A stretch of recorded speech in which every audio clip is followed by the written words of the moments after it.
Hello, and welcome back to day two of the UMich Back to School Invitational.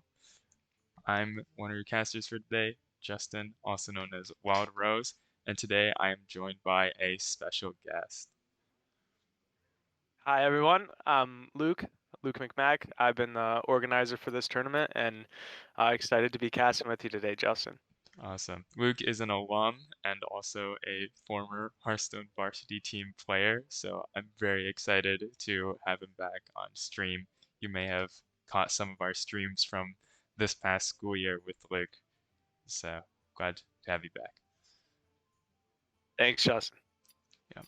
All right, so our first match today will be our first round of the top four single elimination playoffs between the joint team SLU Temple and Carleton University.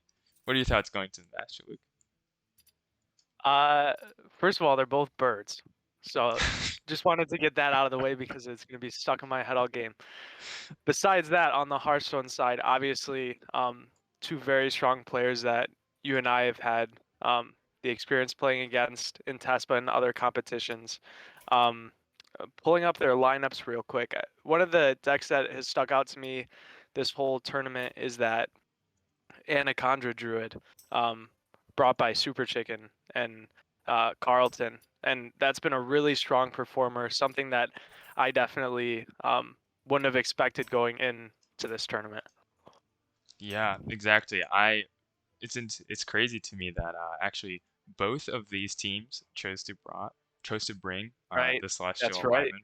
Alignment. I believe they may be two of the only teams who did so, even though Ramp Druid was quite popular.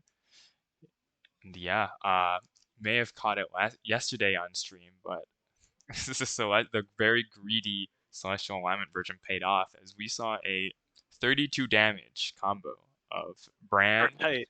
and a double Dragon Queen, not Dragon Queen, Anixia.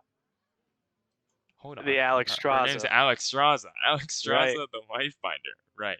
Yeah. With her cost set to 1 and dealing 8 damage each battle cry, doubled by the Moonlit Guidance, and then doubled again by the Brand Bronzebeard. We had 8 times 4, 32, and it was just lethal right out the gate. Right. Crazy The moments with this deck. the only difference between these two lineups is Super Chicken is elected for the Imp Warlock, where SLU Temple has instead elected to bring the Control Shaman. In a last hero standing format, I feel like I like the Control Shaman better, especially when maybe they're looking to leave up a priest or a hunter. Um, but it'll be interesting to see if that difference makes a difference here in the series. Yeah, the Imp Warlock has also been a surprising, contender. You wouldn't think that it would be so great into decks like Priest or Hunter, but after a ban, right, it can really go hard. It has the aggression, early aggression with the Vile Libraries to beat Druids, as well as the late game to close games out against decks like Shaman as well. Right, definitely. All right. Let's check to see if our players are ready to go Yep. soon. Yep, just one moment. Super Chicken is currently asking if he's on stream. He will be on stream.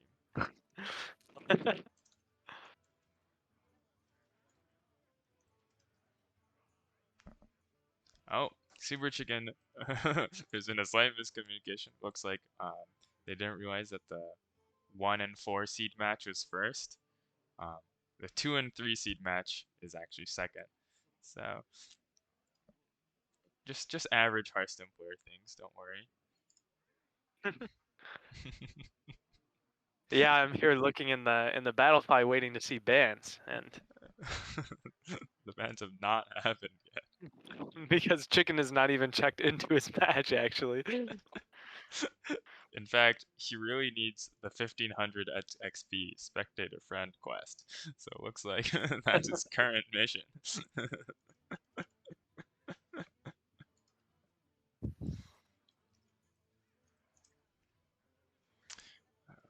How is the post collegiate Hearthstone life going for you, Luke? Well, Justin, now I'm working a job and trying to play Hearthstone when I can. But uh, yeah, I was talking to some of the people from the tournament yesterday. I think from SFU, just saying that the time I had playing TESPA and playing collegiate and meeting all these people who are now in this tournament and um, have met over Discord and playing in other various invitationals. It's been awesome, and I think a really cool community. So the only thing I wish I had done was found collegiate Hearthstone earlier in college to have more time with it. So um, not to, not to be reliving the glory days. My life now is still good, but uh, yeah, definitely awesome and glad I can still stay a part of this community even after graduating. Yeah, for sure. Now that you know what you're doing, don't have to focus as much on the competing side, right? You get to Right. have these community events and outreach. This is actually for any lore masters in the chat. This is the first UMish hosted Hearthstone event since I believe July or so of 2022, or sorry, 2020. So it's been more than 2 years since our last event. That event was, if you know your expansions, for Ashes of Outland. It was took place during that expansion. It was my first um, event that I participated in with Michigan Esports. Um, at the time, the organization was not officially sponsored by the university and was instead called Arbor Esports. So it was the Arbor Esports Summer Invitational, and it was like a best of three, or yes, best of three instead of best of five Hearthstone match. I believe I brought some crappy decks like, oh, they weren't crappy decks, but I think they weren't synergistic. It was Galakron Rogue, Dragonbane Face Hunter, and the aggro DH, of course, because it's the appropriate expansion for that. Right. Well, it's great to see how far Michigan esports has come since then. Yep. Rep the jersey. Right. Yeah. Unfortunately, Luke also, I believe, has merch, but unfortunately the face cams were not cooperating with us at the current time, but we hope to have them up later in the stream.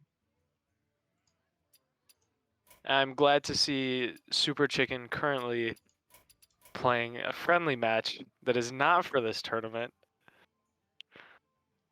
Let's see. but getting his practice in on the Celestial Druid as we speak. Who is Super Chicken going against? I just heard a sidebar Laughter. voice. Yeah, and that game is now over. Oh, we just yeah. Looks like Super Chicken is finally done getting his 1500 XP, or giving 1500 XP for the spectator friend quest. So looks like we'll be hopping into the game shortly, and as well as deciding bans.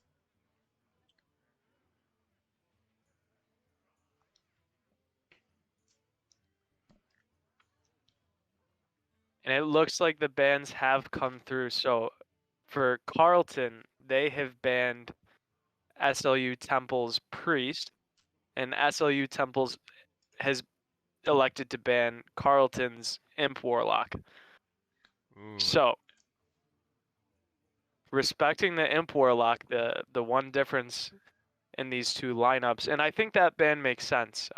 Looking at their matchups, being left with the Ramp Druid, obviously you don't want that early aggression that can come out of that Imp Warlock, and the curses towards the end of the game can really give trouble to the Shaman and to the Hunter because they don't, aside from the hero cards, don't have much healing in either of those decks. So if you get that early damage in on them, you can end up finishing him off with those curses. So I think that ban makes sense. And obviously, Priest, one of the strongest decks in the game right now, classes in the game. That ban definitely makes sense coming out the other way. yeah, and I would say we saw so much of double hunter bans throughout We day did. one, but looks like there's no hunter ban this time, right? I think it's kind of like the reasoning behind that is a lot of teams on day one had this perception, Hunter's the best deck, Hunter has the highest ladder win rate, we have to ban it every time, and that went both ways, so both Hunters are banned. But now I think these teams are refining their strategies, have a greater understanding of how their lineups work, and they're not so scared of the Hunter anymore. Right. And speaking of the Hunter, our first game is underway. Super Chicken versus Nice Jewish Owl, Carlton versus SLU Temple. And we start off with the Hunter Mirror. Yep. I think that really might be the first time we've ever seen a Hunter mirror on stream because every time at least one Hunter has been banned. Right. Right. So this will be an interesting game. I'm trying to look quickly through their deck list, see if there's any differences in what they decided to bring. I believe they are both bringing the versions without. Oh, excuse me. One side has the Blade Master Samuro version, which is Super Chicken's side, while Nice Jewish Owl forgoes that package with the location and the Blade Master. That's true. And a key difference is also uh, SLU Temple, Nice Jewish Owl side, has an insatiable devourer at that top end. We could see if that comes into play. Ooh, does one say? Oh, I see. Yeah, on the side of SLU Temple, they run one Insatiable Devourer, but on yeah, excuse me, on Super Chicken's side, they run none, which can be a very huge difference in the late game. Right. Right, we see Coin Wild Spirits on turn 2, probably one of the strongest plays you can do on curve and on coin. And I expect just to see the Harpoon Gun come out, look for a Dredge and some mana cheat from Super Chicken. But Yeah, definitely. yeah, I think the early game here is all about tempo and then seeing how quickly you can get those cheated beasts out um, from your dredges. those don't look like beasts to me though. They do not. That is a less than desirable dredge. It will be interesting to see what Super Chicken decides to pick here. Yeah, I would say that especially without infuses, the lower cost minions are really not desirable. So yeah, as expected, you'll take the Huntsman Altimore and try to start infusing it for the later game as well. Yep, that makes sense to me as well. Yeah. See an Iron Deep Frog, which is actually not that great in the Beast Mirror. The Beast Hunter, as its name goes, runs a lot of minions, a lot of beasts, but not all too many spells. Oh, and Samuro on the other side is a great answer for this board. Yep, does not clear the Trog, but does clear everything else, which is fine. Trog will just a 1/1. This is a You crazy harpoon dredge. gun? Another harpoon gun? Surely you'll find a beast at the bottom eventually, right? Yep, that's the hope. And wow, yeah, that is a huge tempo swing for Super Chicken here. And looking at Nice Jewish Owl side, nothing to play on 4 does not feel good. Not what he wants to see in this situation. He will have that pet collector on 5, but leaving this door open for Super Chicken to establish himself on the board. We didn't mention this earlier, but that's a main deck Serpent Bloom. 0 mana, give That a friendly is beast poisonous. What are your thoughts on that one, Luke? I don't understand it, but I'm going to say in this matchup, it could come in handy when we see the bigger minions such as a King Crush or those mountain bears come down later on. Yeah, Could help you maybe ping something off with an owl. an owl. Oh my god, he's gonna bring him. Your shot is gonna bring himself into the game next. Not an owl, a bat. All right. And this Okani, oh, is just Oh, going to it's just eat the tempo away. so painful. Wow. I believe the Serpent Bloom is attack against decks like the Imps with the Val Library and the Nagas with the super buffed, giant wigs. But That in this also makes a matchup, lot of sense. yeah, this matchup it's not going out so well. Super Chicken just so much more tempo thanks to that Samuro attack, clearing Naisho Shao's board in a class that usually wouldn't have that AoE. Right. And I think this makes sense here. Play the Rat King first. You can only take off 5 power anyway, so that next turn when you play that Hydralodon, um, you can start getting that dormant counter up and maybe resummon it again. Yeah. So Okani just isn't as impactful. I'd agree. Um, the Huntsman Altimore still has a long way to go to infuse, and Super Chicken, I don't think he would expect Nice Shoshu to have much in the way of removal, as again, Owl does not have his Insatiable Devourer online, and does not even have a Samuro in the deck. So I would expect Super Chicken to just slam the Altimore and push as much damage as possible. Yeah, I'd like as many stats as possible. Capitalize on you having the board.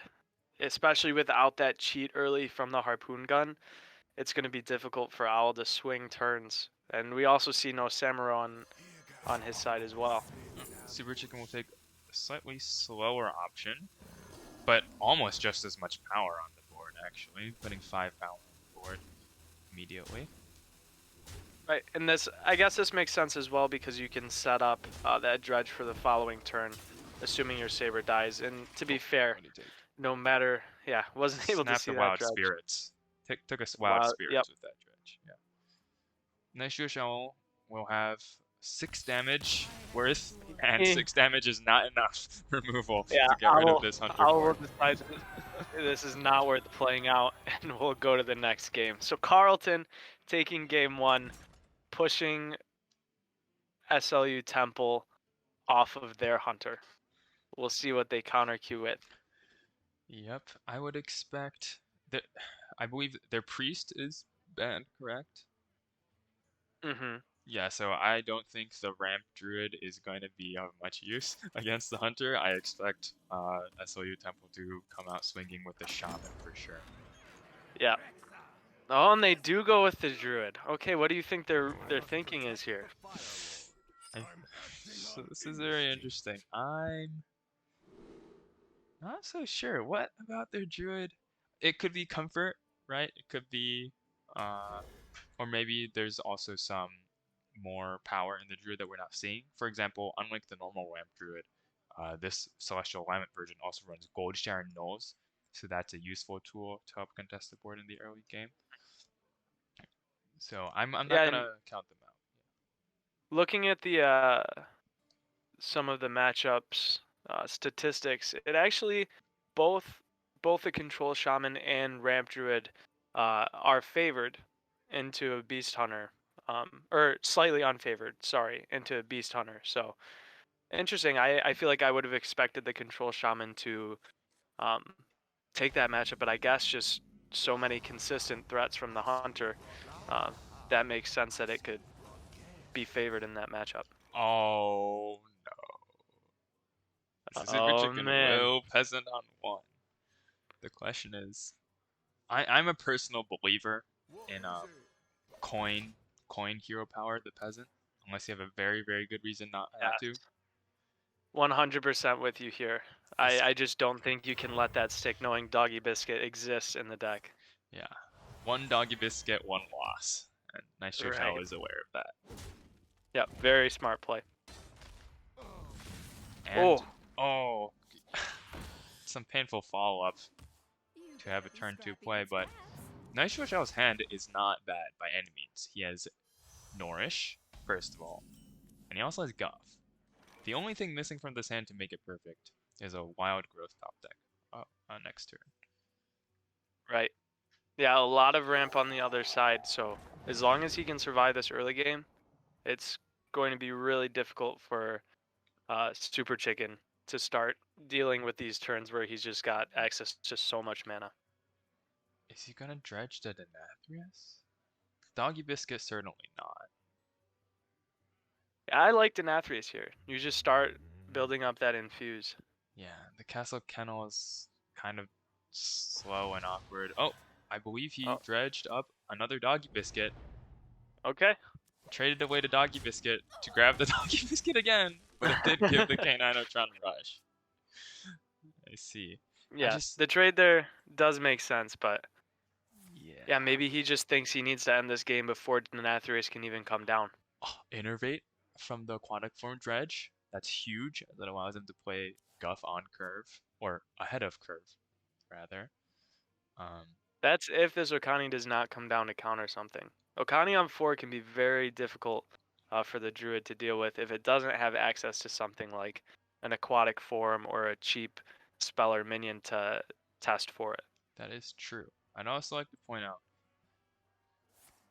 Okay, never mind. Yeah, I'll go for the hero power instead of the jerry rig. I was gonna say maybe we can get a little greedy and jerry rig first to improve our aquatic form chances by a little bit, but I would have said the hero power is a better option. Okay, Yep. Okani on 4. Can't get much better than that. And spell counter. Yep. Super Chicken is So aware this that preventing turn 5 plays is strong. right.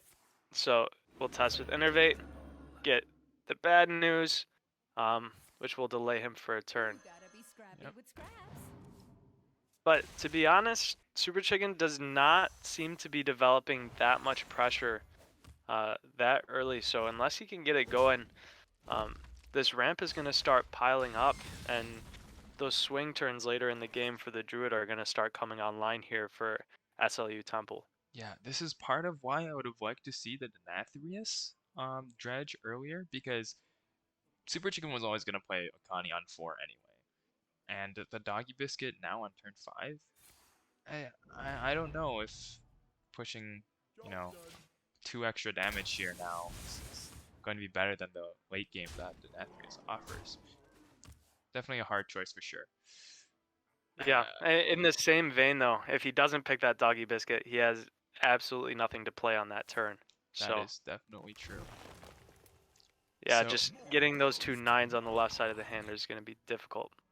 uh, a little bit unusually, we're gonna see instead of Goff come out as quickly as possible, we're gonna see the Nourish, and that makes a lot of sense as the Null is playable even after NJO nourishes, since it gains full mana crystals and not empty ones. Right. That makes sense to me, especially now since Guff doesn't give you that 1 extra mana crystal it used to. I think that'll be more and more common. Yeah. Ooh, and Mutinous off the top. Do you like that? I just want to prevent damage. We were saying there wasn't as much pressure on an NJO before, but now he's at 15 HP, and that's less than half. I would definitely want to clear it as quickly as Ah, possible here. that's a very good point. See, what I'm scared about now is that because it's taken so long for NJO to do anything but try and stabilize, Super Chicken is close to a lot of big beast payoffs. Turn after turn, he can be playing them now, starting with this Mountain Bear. Right, and that King Crush is only 2 turns away. So a little bit of chip damage over the next turn could make that King Crush unstoppable if NJO doesn't find something like a Miracle Growth, space to play a Miracle Growth. Yep. Looks like we'll start off with Guff. This is not really an efficient way to get rid of the Mountain Bear this turn. Okay, this is pretty huge for NJO.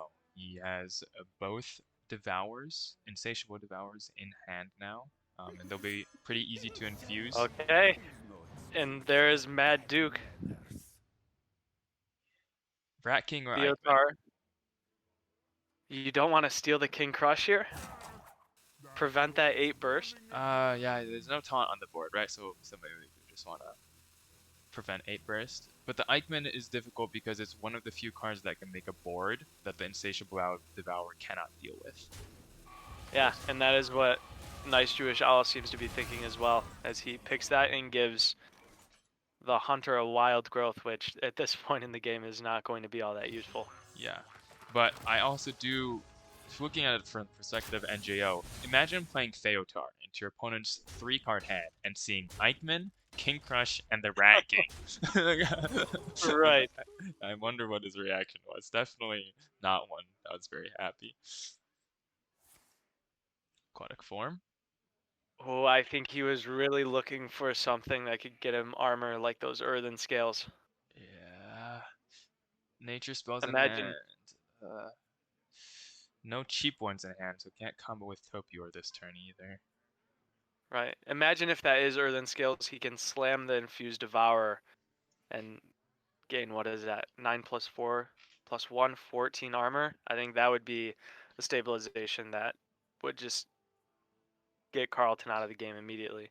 Yep, 14 armor indeed. I guess Silver Lining, their Super Chicken can't really kill Ninth Jewish Owl right now because of the miracle growth that um, SFU Temple has in their hand. That's enough taunt damage to simply, prevent death, but that's not really helping stabilize.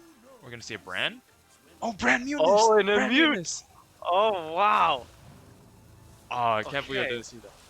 But yeah, with the I don't know, information, is this good enough though? some top decks Taking are 9 lethal. here? Not that one. Right. That's not a lethal. Yeah, with the information that NJO gained from Theotar, he knew that at maximum, Super Chicken would only have 2 cards or 2 minions in hand and the Wild Growth, so he just went for the preventing damage instead of putting the taunt up. Yeah, is there anything that could have possibly given lethal there? What gives 3 damage for the hunter? Um, 3 Maybe damage. Tavish Oh, Harpoon into Gun. a. Oh yeah. Wow, Har that is. yeah, There are definitely top decks that would have been lethal there. there's a little bit of risk for sure. And He, on the other side, that is a brand that is stuck on the board. yep, Brand And Athreus. We don't need yeah, any infuses when it deals 10 damage anyway. What a great top deck. that's incredibly strong. I don't see a way back in it for Carlton here. Yeah. Oh man. Do you think maybe Carlton should have killed the brand off? Not so sure. I don't know. I think at that point you just have to hope the rest of their hand is dead and start pushing damage because they put him at 3. So, like you were saying, anything a harpoon gun off the top Yeah. would have ended up ending the game. I think they did play to their best out there. I think maybe one area we could look at is um, that pick of that doggy biscuit over the Denathrius. Whether that earlier tempo was worth not having that top end, but it's really hard to say, and I think both sides played very well there. Yeah. And now the scary hunter? Not so scary. We were doubting NJO for the druid pick, but it's been working out very well now. Yep, and we see here the counter pick from Carlton is going to be the Naga Priest. What? Oh no! Super Chicken! The priest is banned! Isn't it? No, the priest No? isn't banned. Wait. The warlock is banned. Let's check in. Hold on. Let's just check in real quick with our players. I yeah.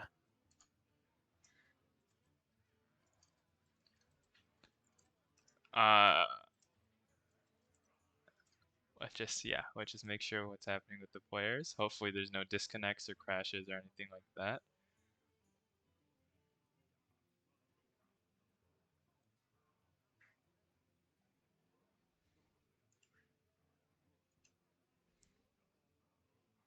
Just waiting.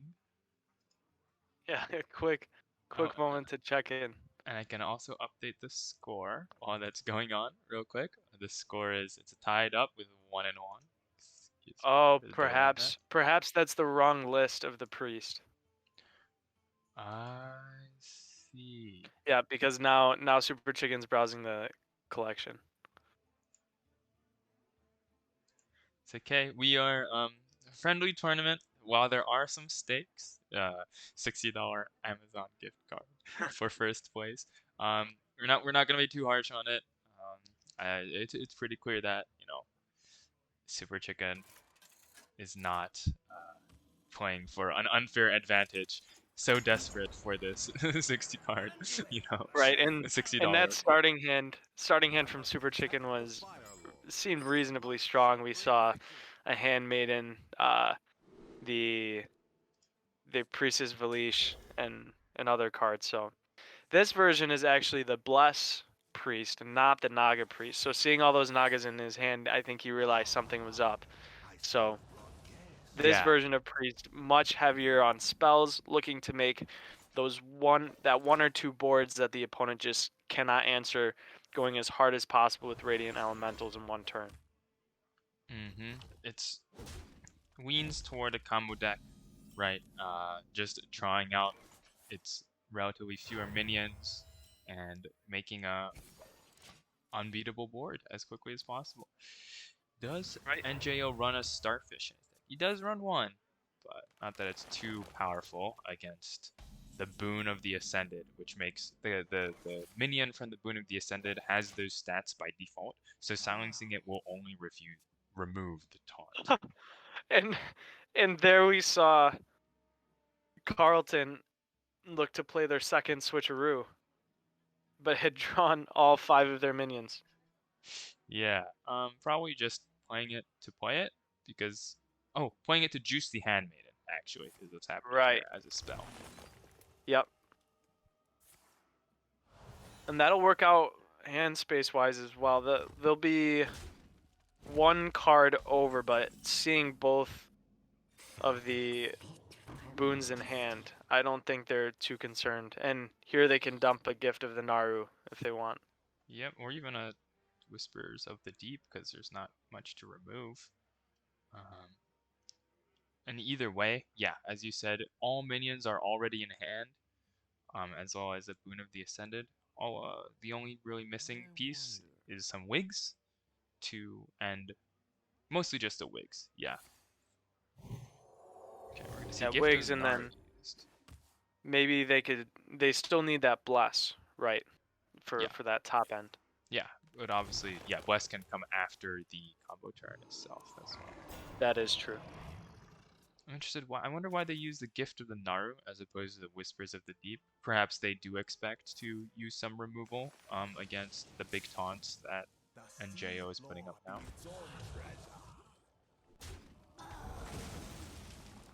There's There's one of the Serpent wigs. Wig. Do you think they can go off now though? Probably gonna just play Identity Theft, right? And this is a very Yeah, tough situation.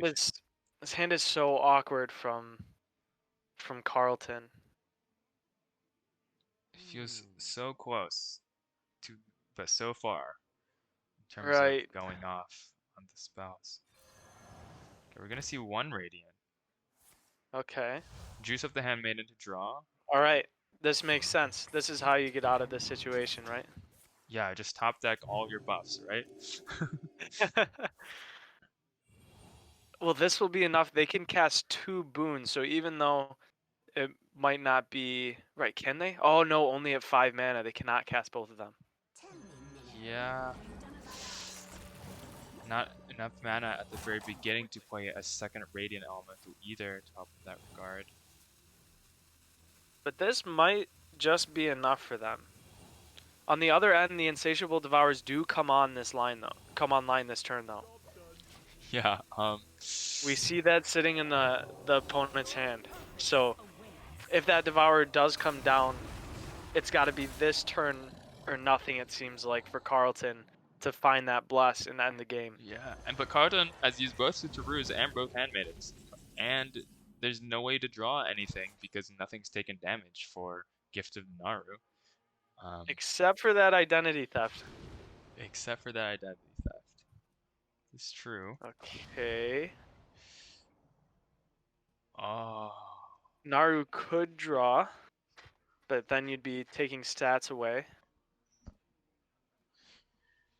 I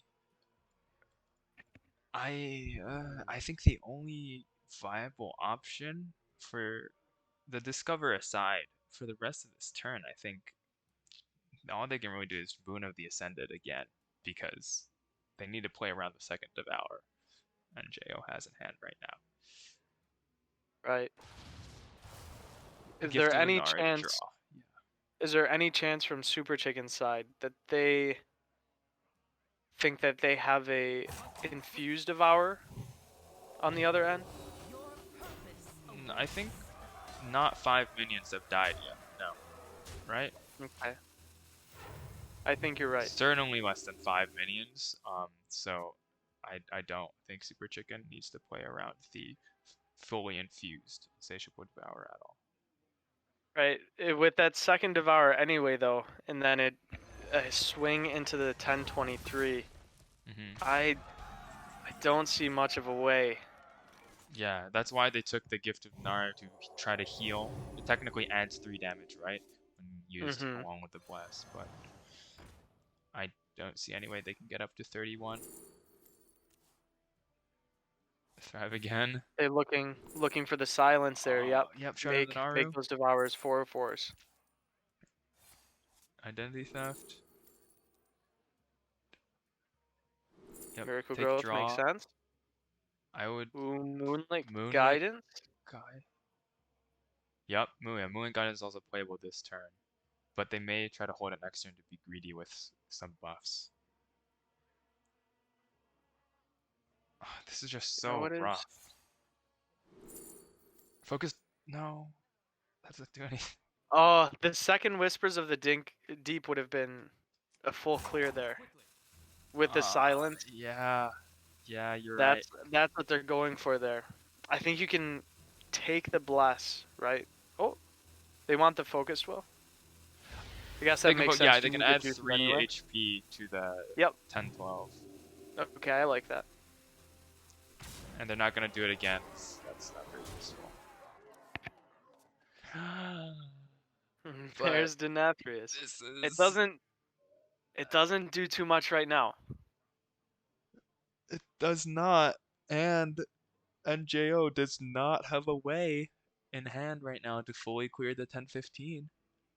Right. It is incredible that this is still a game here. Yeah, because originally, without the focused will, this Gold Shatter Null plus the Insatiable Devours would have been able to kill the Kyrian. But with 15 HP, that's greater than 8 plus 5, 13. So, great Right. line by And Super Chicken there. it doesn't that 10-15 doesn't need to be blessed again. That is always going to be 10 damage. So that focused will, if they find a bless, can be put onto another minion. Hopefully buff that attack, and 17 damage is very doable next turn. Yeah. NJO's just gonna dig, look for more cards. Uh, oh, none of those cards are playable. Oh no. Just 5 Okay, damage so gone. what do you even do here? I kill the Oh my Radiant, god. probably. Oh, Yep, and then I think you trade off the other two.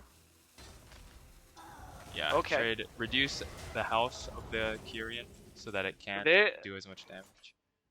if this Illuminate hits a bless, then Miracle Growth can draw into it. Oh, and then they're Are one they one damage short? and 1 mana short.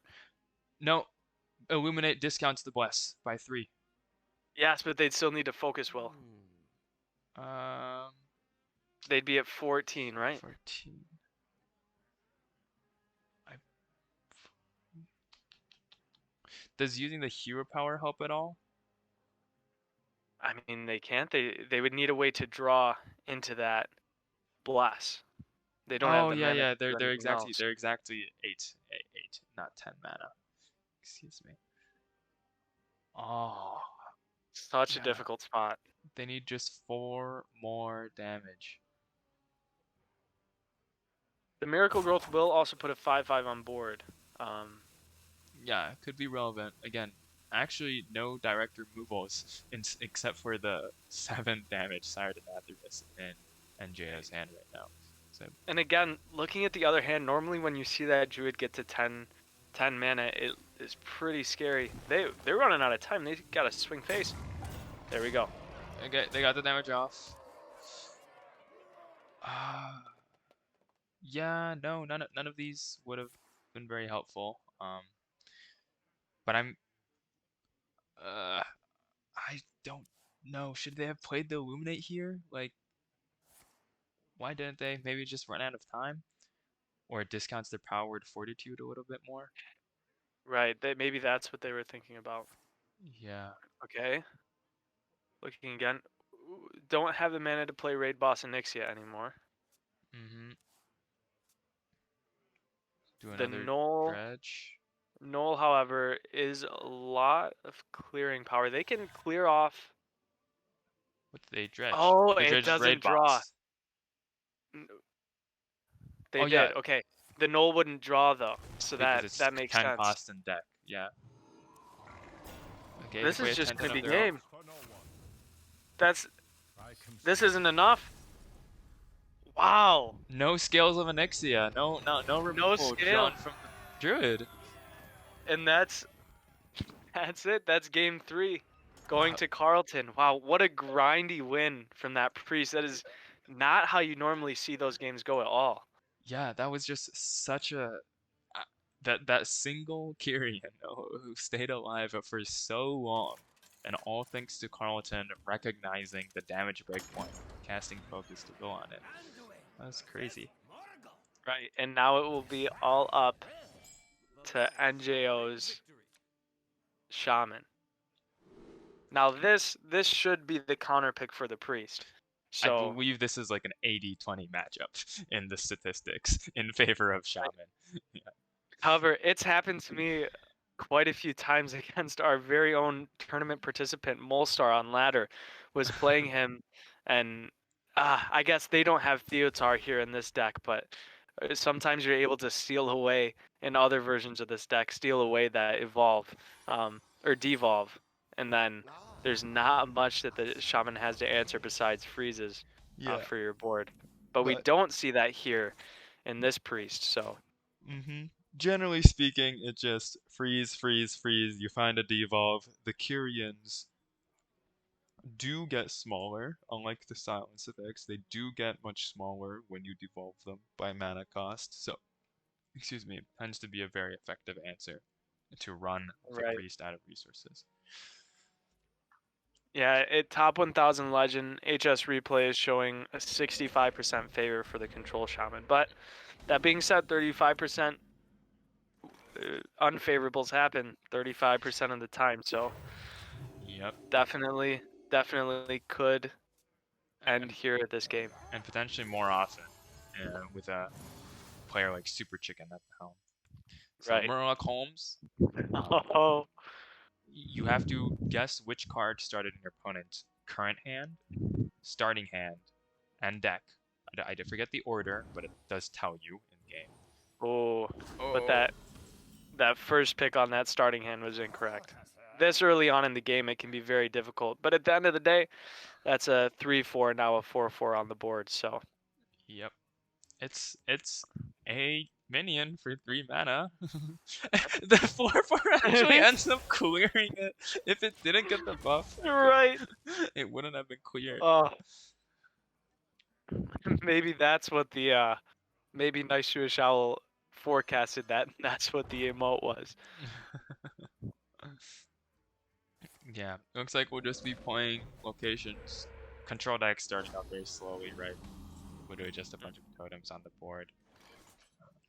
We see that Mutinous and the Murloc package in hand here, and that copy of Battle Cry. It'll be interesting to see if Nice Jewish Owl can move fast enough um, before the priest gets that turn to pop off. We could see Mutinous eating a good chunk of these very important combo pieces. Well, Mutinous won't come down any earlier than turn 7, though, right? Right, that is true. That is true, and here we see maybe Super Chicken aware of that, or just wanting to go as quickly as possible, is starting to Yeah. just play minions and I go. think with the coin Velish, I think Super Chicken is just extremely confident that he can get a huge pop off this turn. Yeah, and this is going to be 2 10-12s on 4. And on the other side, we do not see a good way to answer this. There's no devolve in hand. Wow. Oh my goodness. And No so freezes quickly. either. This is turn 4, and it doesn't take that much. NJ is gonna go for the Famished Fool to Famished dig. Fool. Yeah, not even the Murlocs. I wonder what the odds on that are though. Isn't it maybe better to go for the Gorlock Ravager because it draws 3 cards and then more likely your next top deck is a default? Not so sure. It could be, but seeing that he already has two of those Murlocs in hand, Uh-huh. I don't mind drawing an extra card here. You get one deeper. That school teacher could pull off that devolve. Um, Yep, it's a spell that costs 3 or less. Oh, that's a boon of the Ascendant. oh, and the trade that can come down this turn. Yep, Even a devolve will keep two 9-drops on board yep. for Carlton. Oh, and this is looking more and more dire. 10 damage. 10 damage. Another 4. Oh, this has to be the most incredible devolve. Two insatiable devours, or first he has to hit it. Let's see. Let's see what's in the box. That's not it. None of those cards do anything. Oh no. No. Is this how it ends for NJO? Just a Blessed Priest? Oh no. That's not These it cards are either. terrible. Oh, and there's the emote. The two players that are friends respect one another. And today, Carlton gets the better of SLU Temple. Oh my god, the coin Valish line. Super Chicken just saw it. He said, "Ah, yeah, I'll draw enough cards off of the Handmaiden," and he just went for it and got it. Right, and Like, that to me is just such good knowledge of the deck, knowing that hey, if they don't have that devolve, this game is over in 2 turns, right? yeah, it's definitely a matchup And where you can't like play around the devolve, right? It's literally almost nothing you can do about it, so you just tend to go off like that as well. right, All right. but great series from both teams. Congratulations to Nice Jewish Owl, the combination of SLU and Temple, for making it this far. Yep. All right. Congratulations. Thank you so much for joining our tournament. But we still have 2 more matches to go. The semifinal, um, round 2, and then the finals after that. We're going to get some caster switches in, so stay tuned, and we'll be right back.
Hello, we are back.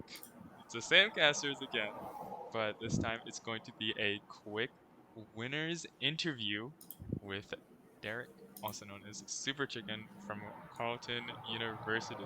Welcome, Derek. Hey, yeah, great to be here. Tournament's been pretty fun so far. Awesome. Glad to hear it. Glad to hear it.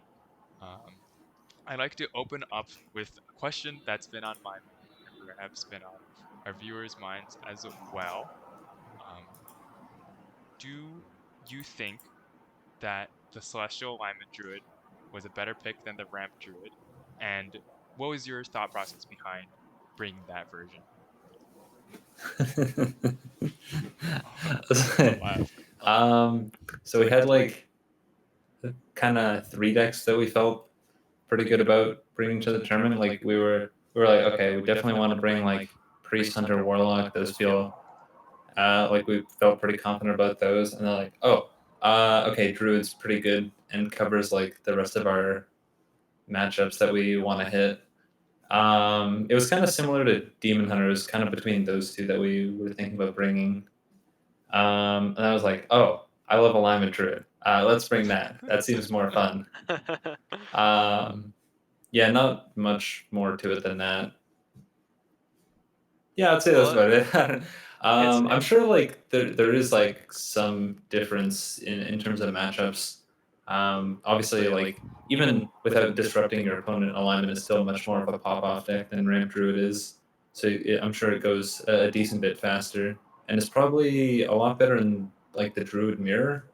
I know yesterday when we played against Milo, they got their alignment off like before we were able to, and they were able to go much faster than us and kill us. So I think in against other slow druids, alignment is really strong, and probably against other slow decks as well. Awesome. makes a Nice. lot of sense, and certainly it's paid off thus far throughout the tournament. So, um, going back to that final game, you guys were able to summon two 10-12s on turn 4. So I'm trying to remember the exact hand, but um, once you saw um, that you could make that pop off, what was your thought process going into that, and maybe not holding back for a primordial wave? Yeah, the plan was just to get a boon off by the end of the turn, because then it's a bit more resilient to the primordial wave. Because then it would just summon like it would still summon a 9 drop if it got hit by it. Then they also and yeah, we also wanted to have like multiple large attack minions to be good into like they run like the one of big game hunter as well. The game hunter. And yeah, we figured just kind of like the earlier we went in, like the less likely they were to have an answer. So yeah, we just kind of the first turn we had the opportunity to pop off like that, we just went for it. All right. For the next question I wanted to ask. So throughout the tournament, day one especially, we saw a lot of teams banning Hunter and Hunter bans. But then today on stream, neither team banned Hunter, and we actually saw our first mirror on this stream. So could you tell us a thought process behind that? Right, everyone thinks Hunter is the best deck, so you obviously you'd ban it in a last year standing, but you guys thought differently. Yeah, Hunter doesn't have like any terrible matchups aside outside of like like the Miracle Boon Priest. Like that's pretty tough to win. But outside of that, it doesn't really have any like really bad matchups. So I think that's kind of been the allure of bringing Hunter to tournaments. But it's definitely not the best deck in the meta. I wouldn't say it's strong, but there's definitely like we felt pretty confident in being able to beat it either with like our priest is obviously the main counter to it, but um like even like warlock is fine into it. It's like pretty even, and even our druid, it's like maybe a slight unfavorable, but all of our decks are good enough into it that we have like multiple chances to beat it if it's ever a threat. Awesome, nice. Luke, do you have any more questions for Derek today? No, thank you so much for coming on and answering some of ours, and looking forward to seeing you in that finals match later on. Yeah, I do have one thing to ask though. Our one last thing before you go. Our next match is between Dreadeye from Cal Berkeley and Eggo Waffle returning to Collegiate for RIT. Do you have a preference on who you face in the finals? Um, Any words for them? I don't know. I played both of them yesterday. Um, don't really have like a preference. I don't know. The one person that I am close with on Berkeley, Chef, is not playing in the tournament. Ah, oh, um, and then I mean I know a decent like I know a few people from RIT. I'm not like I've talked to Ego like once or twice. Not like not definitely not or don't really know him or anything like that. But yeah, I mean, I like playing against both of them. They're both obviously very very strong teams. Um, I don't know. I don't know who I've played against more. I think I've played against Ego less. So I guess I'd like to get another match against Ego. nice. Yeah, I was gonna say, for what it's worth, we at least have to see the rivalry and determine superiority between Eggo Waffle and Derek, the American Eggo Waffle, right? We have to do that. Yeah, yeah. How can I not own up to that after Bemi so graciously gave me that title? Okay, great stuff. Thank you so much once again, and we'll hope to see you again potentially after the finals. Yeah, thanks for having me. Yeah. All right. See you guys later. We're just gonna be swapping casters for real this time, so stay tuned for round two. Bye.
Hello, everyone, and we are back for another round of playoffs for the Umish Invitational. And I am Dylan Leduc, also known as Molstar. And I'm here with my Yeah, friend Turtle. Would you introduce yourself? Hey, I'm Andy Smith, aka Turtle. So happy to be here with Mole. Sadly, he already got eliminated from the tournament, Yeah, so we've I got did him have to get casting now eliminated. instead. So Yeah, what yeah, an L. today we've got some pretty high level gameplay. We have two former Hearthstone Grandmasters going at it. Piloting for UCB is going to be Dreadeye, and piloting for RIT is going to be Ego Waffle. So let's hope to see some pretty high level gameplay. Yeah, the rosters are actually really stacked because Jedi has also two very good teammates with German Chef and Robot Wizard, very high legend players.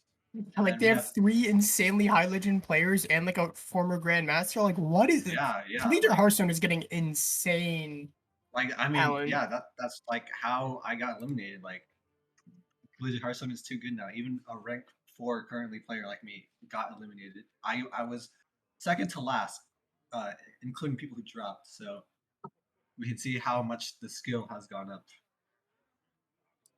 And then for RIT piloted by Ego Waffle, they also have on their team. Well, do you know? Oh, It's somewhere. all I need to know is Egg Waffle. Yeah, Ego Waffle's the main one. Yeah. And they also have I believe Templar as well. Who I think he's on the other. are on the other team. Wait, there's two RIT. Oh, they also have Epic Mingo in Oh yeah, Big Mingo. TDM. Yeah. He's also pretty high legend. Yeah, Epic Mango has been in the scene for a while for some reasons. So yeah, some high tier gameplay coming at ya. We should be ready to start any minute now. Oh wait, are they already in game? Are they? I think they are. Wait. I don't have the ability to spec them. Oh. All right. Looks like they're just now heading in.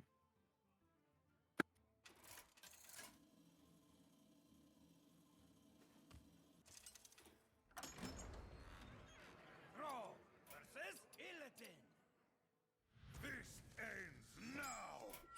Fear the coming storm. Looks like game one, we're gonna have Control Shaman from the side of UC Berkeley and then Relic Demon Hunter from RIT. Interesting mulligan here for RIT. They've got both of their locations in hand. Can't imagine they'll keep both, but they might keep one. Oh, they had already mulligan, never mind. So yeah, having double location in the opening hand and Artificer. Super clunky hand from RIT. Location is literally what wins Demon Hunter games. Yeah, but they've just got to find the actual relics to pick it up. These locations aren't going to do anything.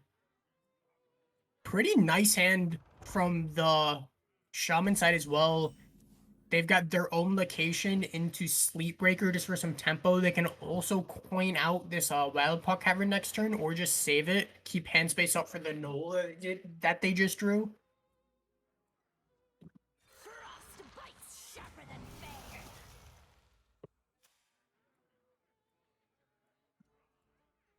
Okay, a bit of delay, but I'm actually in the game now. Okay.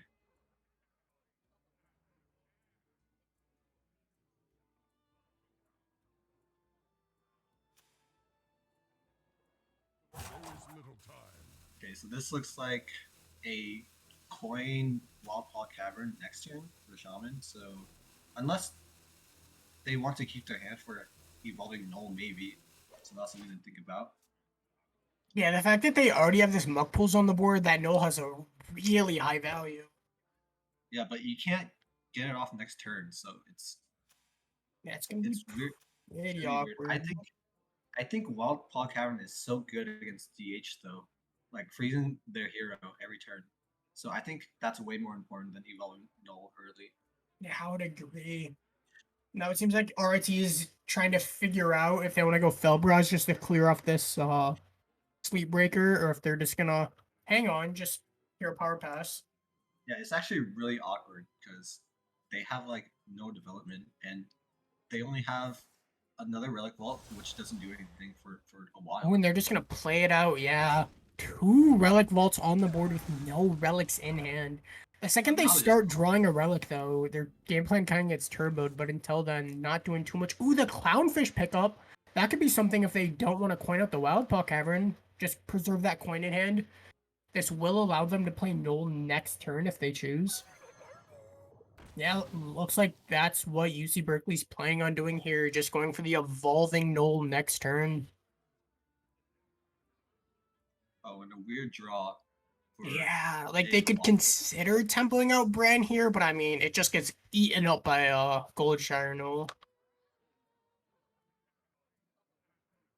Yeah, another awkward situation where they have to figure out if they want to dump this Fellow Bride to clear off the 3-2. Very awkward hand here from RIT. And they do go ahead dumping it this turn. So what do you expect Berkeley to do here? I imagine we're just gonna see. Oh, yes, Ooh, Schooling. Schooling is a great draw. Can get that down and play the Null out for 2 now. Yeah, they can even go and play the token if they want. Yeah, we have to just see an evolve here. What are they gonna hit? Nolan to Null? No, Oh, Nolan then to you have to- Sire. I mean, that's just a 10-10. Demon Hunter, they can't They deal with literally that. can't do anything. They have There's nothing. to play. The only play here from RIT is to tempo out of Brandon. There's no way they're doing that. Yeah, it looks They're just like gonna have they to just tank passed. this 10. How much Yeah, is Kurt the choose? Kurt though is up to a 5-4 now, so Oh. it will be able to rush into the Sire next turn. This Famished Fool needs 1 more infused to be drawing, and then yeah, just Yeah, but you Wild can Paw just- Cavern coming down here yeah. makes sense. Get that tempo going. This is gonna be a really nice freeze here into the Kurt turn. Because, yeah, they're going to have to play Kurt here and just clear off this 10-10, or else they're taking way too much chip. Now he's just gonna be frozen unless he top decks like top of the idol or something to clear the board. Yeah. This is either going to have to be a really good Scorpion or a really good top deck. And it looks like RT is even considering if they want to kill off the Stag to keep themselves not frozen. But no, yeah, that 10 power just way too much for RT to deal with. Still nowhere even close for the Artificer either. They can just play Zillag next turn, but that really depends on what UCB decides to do with their turn. Yeah, that feels like it's too slow for whatever the shaman Yeah, plays. especially with this 4-drop getting evolved as well. Yeah, there's so many minions to pressure. Ooh, that's a really big 5-drop. Such an Yeah, awkward minion for Demon Hunter to deal with. Yeah, now you can actually like damage it at all either. And summoning another 3-5. This was a really strong turn from UCB. Predation not doing anything with no Nagas in hand. If they just drop Zillag here, it might just buff UC Berkeley's board. They're gonna have to go in with a Scorpion, it looks like, but yeah, I don't know what's gonna get RIT out of this sticky situation. So they have lethal on board exactly, I think. Yeah, they've got Unless, they have unless- 17 on board right Yeah. now, so RIT's gonna have to do something to deal with this. They can always just drop the Predation on their Brilliant Macaw if they whiff from the Scorpid. That is an I-beam, though. They will be able to I-beam something for in that outcast position. Do they have to take top of the idol though for like a future turn? They might. Yeah, I-beam is really good now, but like top of the idol for next turn, they're not technically dead here. Yeah, that was a good spot, Mole. Because there's not really burn in Shaman. You can't play around Brucon at this point. So you just have to like just tank this now and hopefully clear the next turn. Yeah, I wonder what we're gonna see Berkeley do here. They might just drop some cards with that Famished Fool.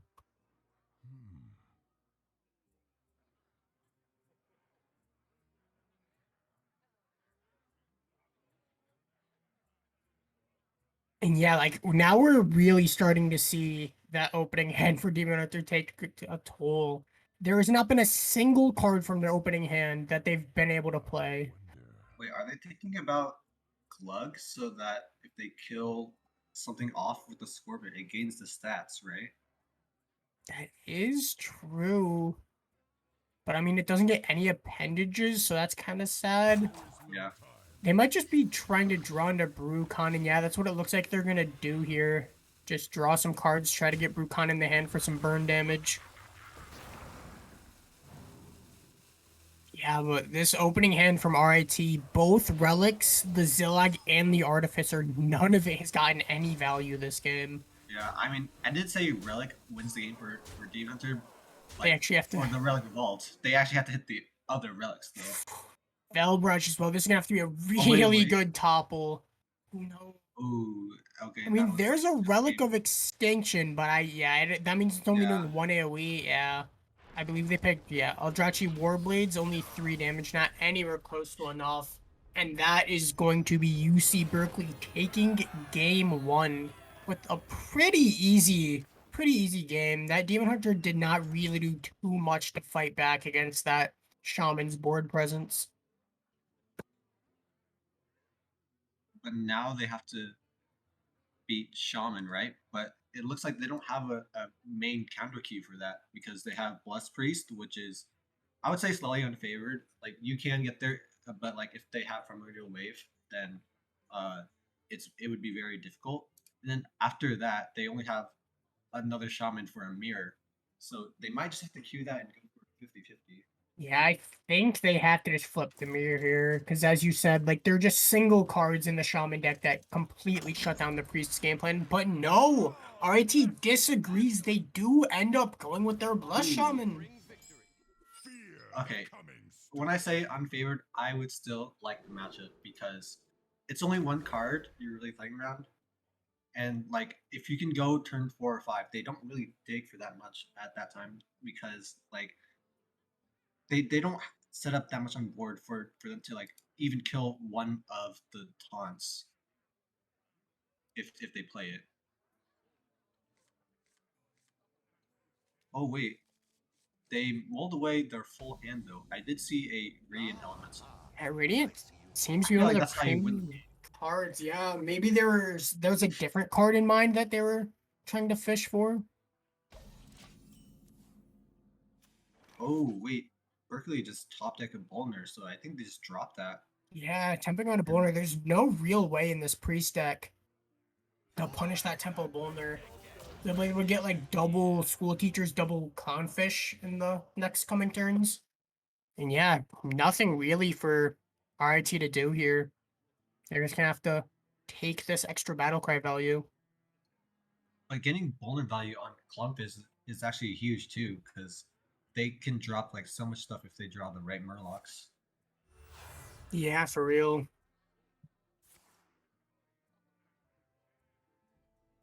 Okay, so they see most of their hand. They don't see the Clownfish though.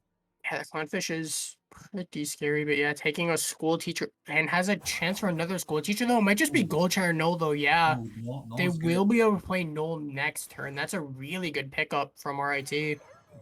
But they didn't see the Clownfish, so now that is active, so their next Murloc costs 4 less. Or discount. So if they draw Mutinous here, they'll just be able to play it. No, picking up another School Teacher.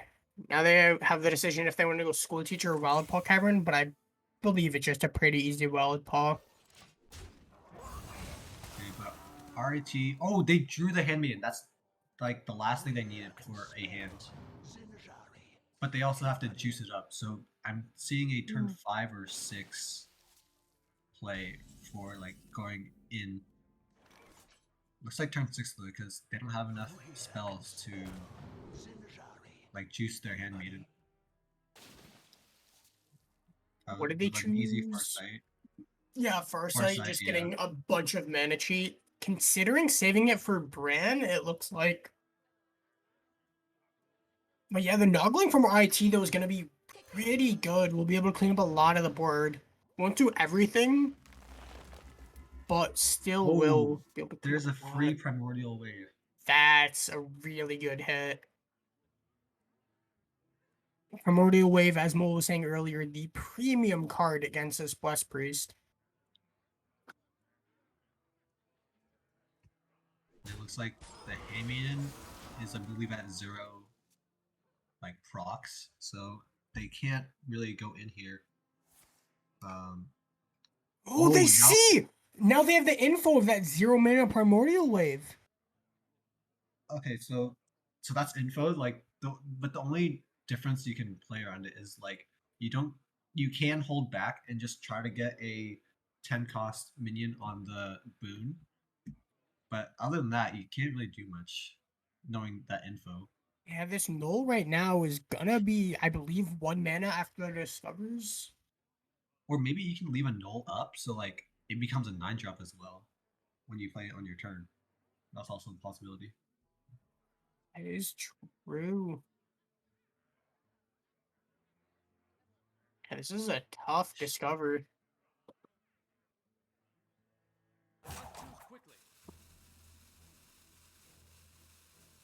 You end up going for that null. Yeah, I think that's correct. Oh, but he plays it now? More bones to gnaw on. Yeah, Interesting. Devouring Plague will clear off this 1/1 and set the 4/4 to low. Yeah, pretty awkward board for the Shaman to deal with, though. Brilliant Macaw is, I believe, on Yeah, it's a Noggling with Codfish. Oh no, Farsight. Noggling. Yeah. Okay. So that's actually pretty good to use it on right now. Yeah, like Brand Macaw here just draws 2 cards for cheap. Looks like that's what they're hovering. Or also considering just going School Teacher. School Teacher could find them a pretty good way to clear off the rest of these minions. I wouldn't be scared of this board right now if I was Shaman though, because Yeah. they don't really lethal 40 health, and you have a clear for afterward. Yeah, plus the priest deck does well at scaling health, and these things only have 1 health, so you're not too scared of Bless. You could always Yeah. hit something off the Macaw as well. Yeah, gonna go for just the draw 2 cards that are 3 less. There is little time. First card drawing Oh. a 1 mana Okani That's actually really nice. and Command a up drawn 2 is actually mana. two. Those are some really good tempo options for next turn. And then what do you trade here? Yeah, Yeah, I like the null trade. I think I would have considered killing off the 4/1 just so it can't like easily kill your brand. But as you can see here, the brand is getting punished regardless.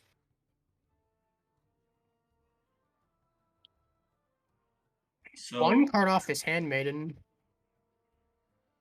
yeah, so it looks like they will just go next turn because you can just play like a 3 light it burns. But they did draw the boon, so that's important to know. Yeah, Boon plus his Powered Fortitude is gonna be pretty big.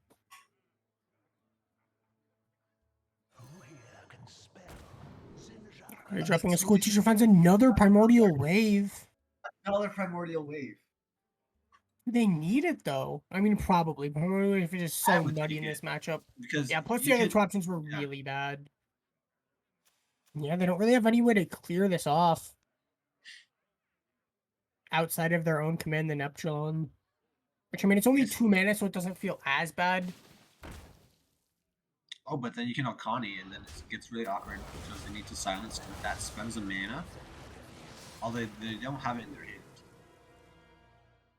I think they have to choose minion here. Yeah, there's just so many cheap spells that don't do a lot in Priest. Minion seems like the answer. They always go And they for silence. did end up picking Minion. No real easy way to kill or proc this Okani here. Oh, you can powered fortitude into the light it burns, but you do another turn of just nothing. Although the on the flip side, like the Berkeley hand isn't that good either for clearing after Primordial Wave, because nulls cost so much right now. Those are really expensive. They're gonna need to pick up like a schooling for these nulls to be playable.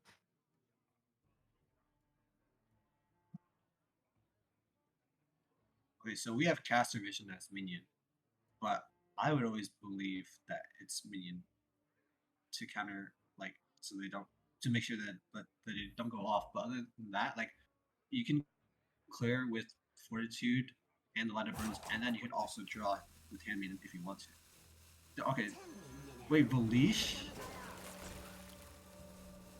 Oh, feel just like- yeah, throwing that in, going for the handmaiden as well. Okay, trying to draw something.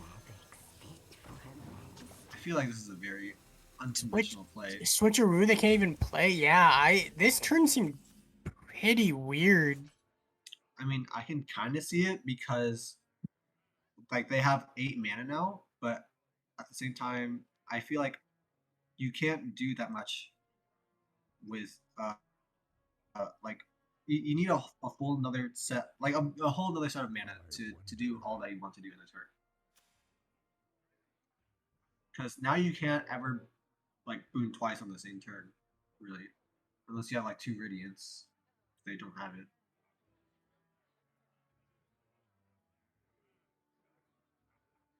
Yeah, but not a whole ton. UC Berkeley did just pick up that schooling though, so we'll discount these gold channels quite a bit.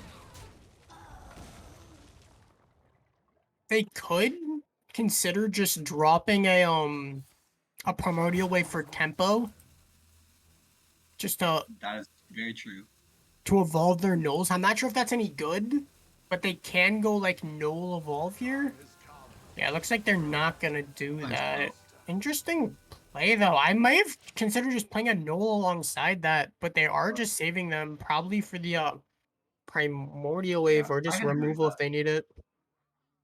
Although they didn't totem, so they didn't want the devour to gain them an extra, like, 1 health.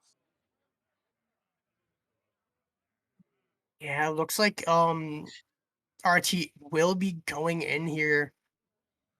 It is so sad though that they don't have that Vash, because this would have been a lot of mana for them to regain. I It is- feel like you don't devour here because you just make it to 10-10 and that's it, right?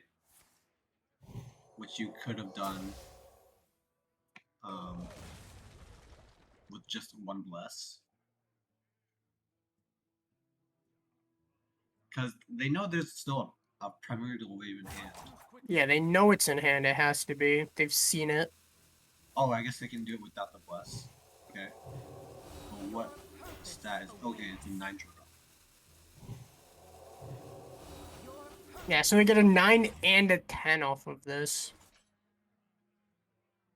I think they can even kill one and then evolve if they want to lose a null, though. Mhm. And for chat, for any of you who don't know, Mole, correct me if I'm wrong, but I believe the mana cost of these boons are calculated by attack plus health divided by 2. Something like that. Oh, wait. Yeah, so one of them is a 10 drop, Yeah. and one of them is a 9 drop. Yeah, so it's just the average of the attack and the health. Yeah. So that's why they're different mana costs. Yeah. I never looked at the rounding, but that seems right to me.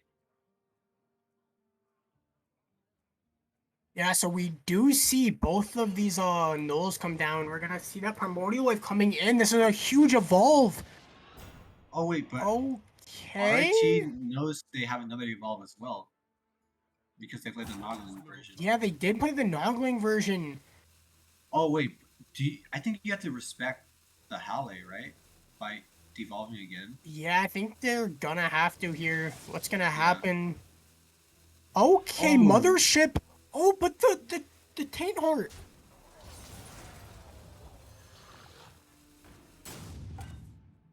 I think that's Oh. enough clear that they did. Although they're running out of cards. Yeah, they also did get that bump in with the rush.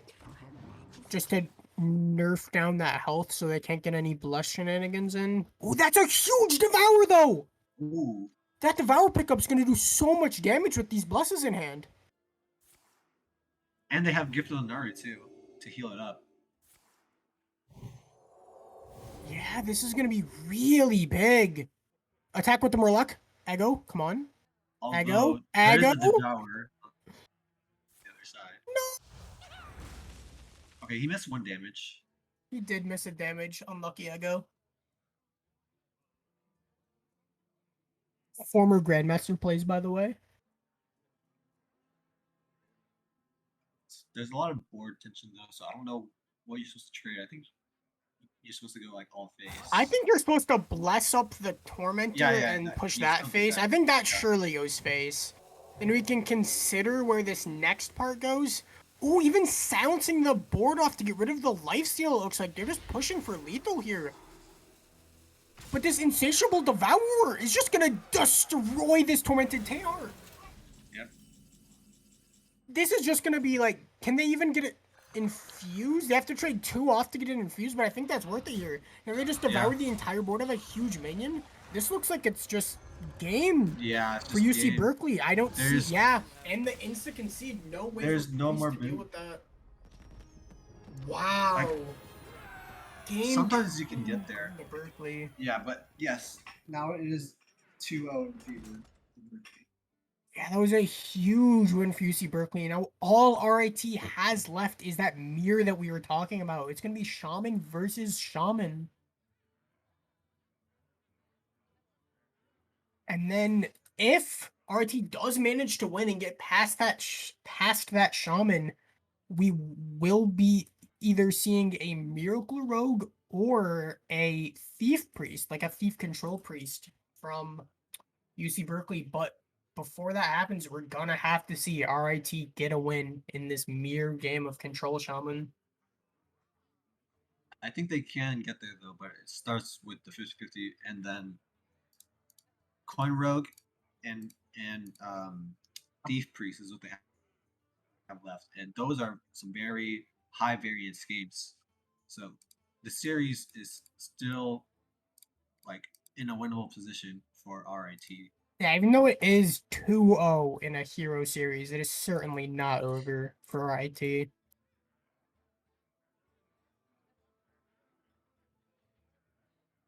Yeah, I mean, if you get an early Wildfall Cavern down, like it can be really bad for the Rogue, and then Shaman can do so many shenanigans, which is how you beat Thief Priest in the first place. So, like, they have so much value too that they can get with Gorlock Ravager and Famished Fool. So, like, as long as you have value, then you can keep threats against Priest. And then the Mirror is, I guess, an evolve battle kind of, or like they can get freezes or early tempo. So there's a lot of things that can happen.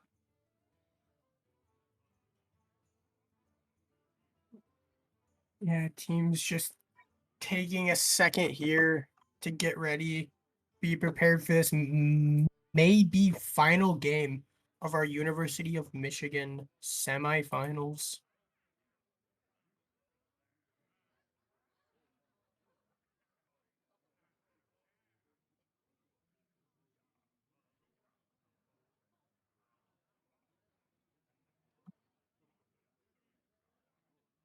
I mean, While who would we're, have thought? Oh, yeah. I was just gonna say while we're taking a break here, do you have any cards that you're super excited for from this new mini set? Um, I'll have to think about that, but there is. Oh, I mean, I like how there's a lot of legal puns in there because yeah, this is a really punny set. It seems like every single card is just Yeah. a legal joke. But with that said, we are gonna get straight into this mirror.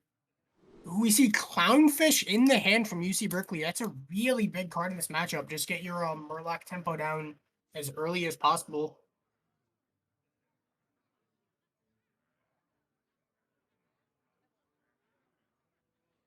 the mole is interesting for Berkeley, but for the side of RIT, I feel like you just fully toss them all. Yeah, RIT deciding to keep that Gorlock Ravager, as you said, draw some of the more powerful cards. If they can find a Clownfish to go alongside this, a ton of really cheap cards as well. And so much early tempo in this hand from UC Berkeley. Oh, there is a schooling in hand, so that can get a lot of early tempo as well. Yeah, but I was unsure if you should keep Amalgam if you have a Clownfish, but I guess you are looking for your better Murlocs than just Amalgam. Ooh. Yeah, Malcolm can definitely seem like a waste of one of your discounts. Oh, and that is a early Caverns pickup. This is looking like a really good tempo hand from UC Berkeley. It's going to be interesting to see how RIT can respond to this onslaught of pressure. Well, I feel like all they need is a null, and then like Yeah, one the null. evolve. Yeah, evolve will be insane. Cookie the Cook, that's a decent menu to slam down, get that weapon going.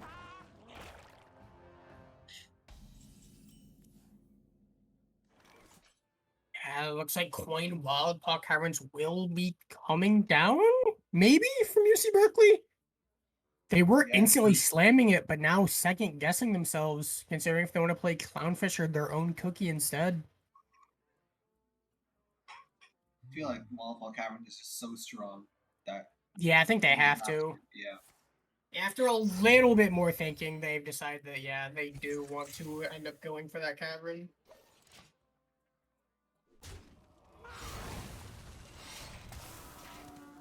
Yeah, especially with the cookie. Oh, and the top deck from Another RT! or No another way! cavern. This We is have a double really caverns on scary- board. The Now, Muckles as well. there's gonna be so much board tension, and there's like schoolings as well. So like you have the ability to kill like the one health if they decide to trade into it. Yeah, this board is gonna be going back and forth, waiting for someone to just break through with like a Goldshire Null Evolve or something. They kind of have like a very similar hand. Yeah, these hands have shaped up almost identically at this point.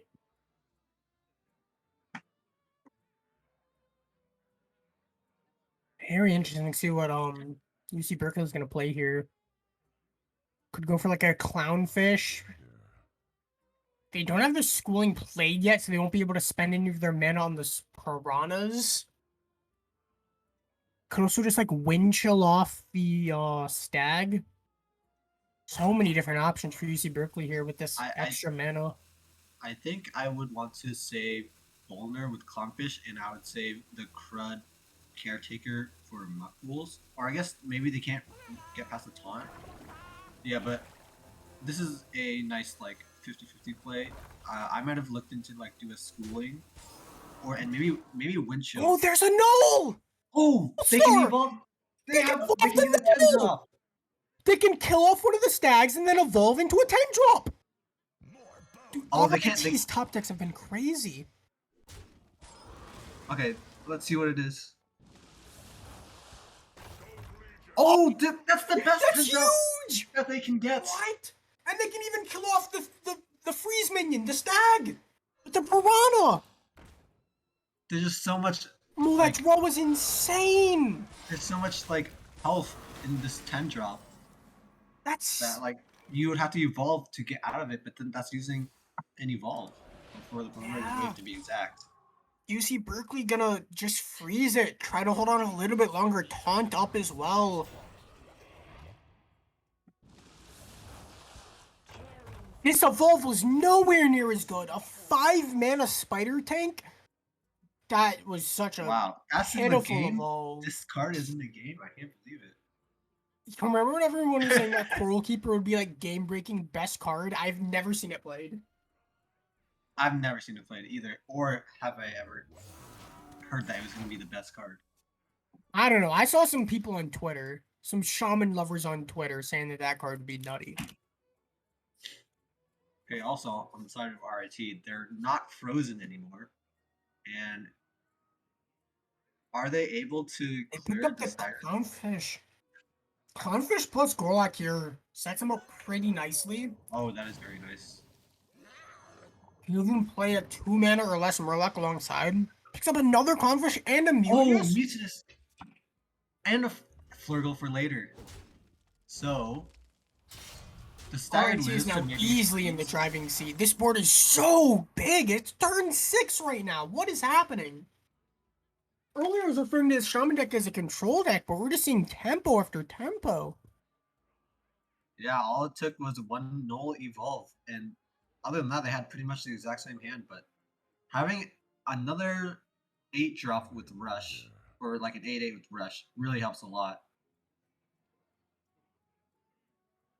And just so hard to get rid of. Like, the Shaman deck doesn't really run that much removal. It's gonna be really hard for UC Berkeley to claw their way back into this game. And with the nerf of Snowfall Guardian, there's like not as much comeback potential either in this matchup. All of those ages ago, but like this would be like another like 10-10 or something, and then you could just go face. So it changes the matchup so much. And they're just gonna have to sack a dag into this 8-drop or 8/8 just to make sure it doesn't attack. Yeah, that's very low value. Using a whole 3/4 stagger to freeze, which they have to do. And no more Murlocs even in hand for this Clownfish to get value off of. We're gonna be able to see like a Flurgle plus Clownfish or something come down. They don't even need a Flurgle. They could also just slam a Mutinous here.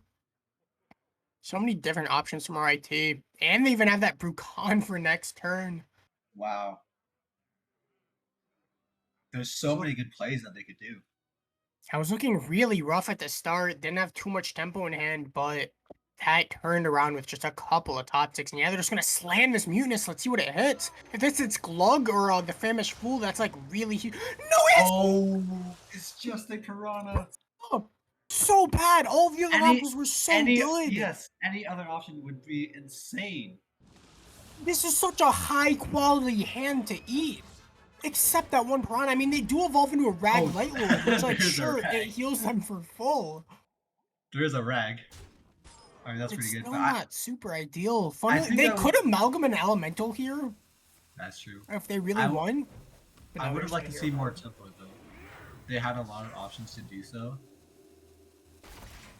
They're playing a bit cautiously, I guess. Oh, we see the Grok Ravager as well. That's a ton of Ooh. draw and all discount. No way. They're gonna go Bolner into Famished Fool. This draws 6 cards right now. Well, they will get the cards. Complete reload for UC Berkeley. Oh, there's a null too for next They turn. found a null, they found an evolve. Even the Insatiable to kill off some minions. This game Oh. might not actually be over. And they just have to play 3 minions plus the 2 minions on board that will die, and then you can get a very big Devourer.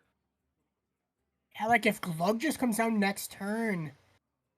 Wait, Glug doesn't really do that much. They just have the Flurgle answer. This is such an interesting game. Also, but like for RT being in the lead for like so long on board, they've only done like 4 damage face. Like all they've done is like get a bunch of value on the board, but the health wise, like it's a very close game still. It is, except for the fact that UC Berkeley is taking 16 to the face here. That is true. But before that, Yeah. yeah. Heals up the 8/8 as well, just super big. This Ragline is actually getting quite a bit of value. Yeah, they're gonna have to have a miracle. The game's gonna have to bug out and give them a Doomsayer. Wait, is Doomsayer in the game right now? I don't think it is, Yes, right? it is. Oh, it is? They could Doomsayer evolve is the in the stag game. into a Doomsayer. Or I could see like a Localar into like killing like both 9-drops or something, if that's possible. I think that is possible. But you hit the null into something. Yeah, Null trade into one of the 2/3s. Oh, they're considering going Glug, but Ooh. Glug is kind of scary. That being said, though, Glug doesn't really get too punished here because they can't play enough minions for the Flurgle. Oh, they get their own 8/8! Huge evolves this game coming out from both schools. Wait, can you then just command the Neptulon then? That might be better. Because you can kill Ragnaros. They could. Looks like they are just gonna go for the Glugged. Does summon 4 taunts here.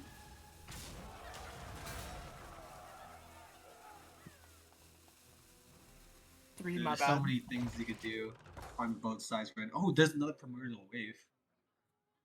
Wave might be really good. Devolves these tails into 1-drops. Wait, is there a possibility for lethal? Is there enough Murlocs in hand? They're Wait. wait. Wait. They're Wait, This is- I think this is lethal. If you Wait, yeah, they go Flurgle? Piranha, Yeah, yeah. Piranha. No. You just evolve the totem. You play Flurgle plus your two Oh, yeah, Murlocs. wait, and then that it's kills it. Yeah, lethal. you're right. That's lethal. I forgot that Yeah, they you just would need clear up the location. board space. Yeah, they just need to use the location. Another Flurgle just from the PMs, but yeah. Nice lethal spot from RIT here Yeah, to get a huge win spot. on the board. Every single game this series has been won by this Shaman deck.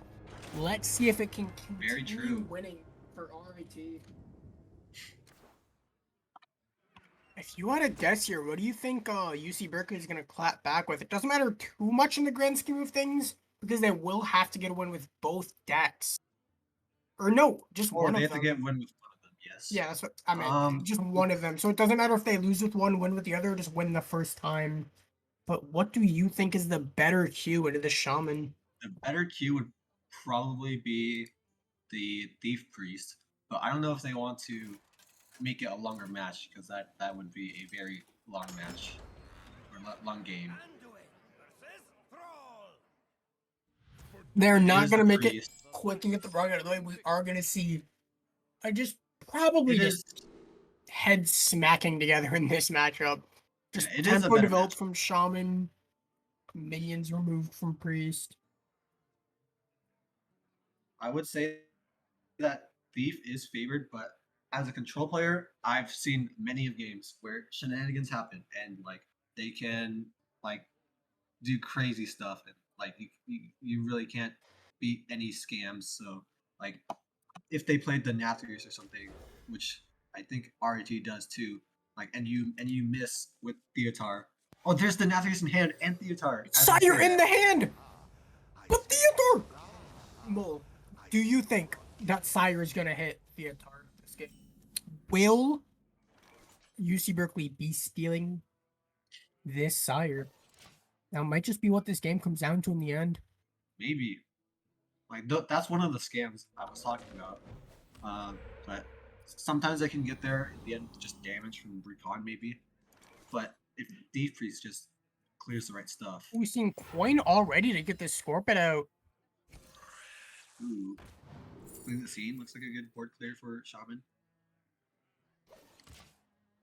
Very true. Very true. Yeah. The pass for RIT is Yeah, we will be able to see that Wild Puck having come down next turn. Pretty strong tempo option. Really also awkward for Priest to deal with in terms of they know removal. the Nathrius is in hand. They see the Sire, so now they'll have that information so they can try to Oh. hone it in with Theotar. Ooh, also get their own They Wild actually Puck took it. Cavern. Oh. Okay, Turtle. If you see a Denathrius from Identity Theft, would you steal Denathrius like on the theft? Because I would be scared if they actually pick that up, like from stealing it back. Because they RIT does run Theotar in their own deck. Yeah, it is scary, but I mean, it's just such a Like- good card. It is a good card, but I don't think it's necessary to win most of the time as a priest. Okay. Yeah, because they really aren't going to infuse it that much. Maybe only a handful of minions are going to die. Are we just going to see the rip Theotar? Surely they just play Wild No. They just Wild play Park Cavern here, Wildfall, right? Yeah. They have to wait until their hand is small enough is when I would do it.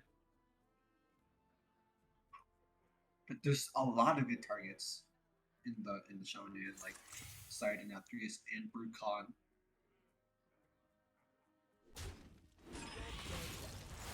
Oh, right. We have double caverns on board.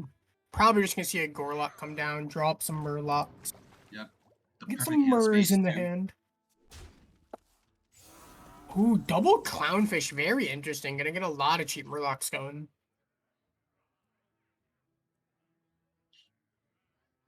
They are missing one shadow spell for another drink to be active. Ooh.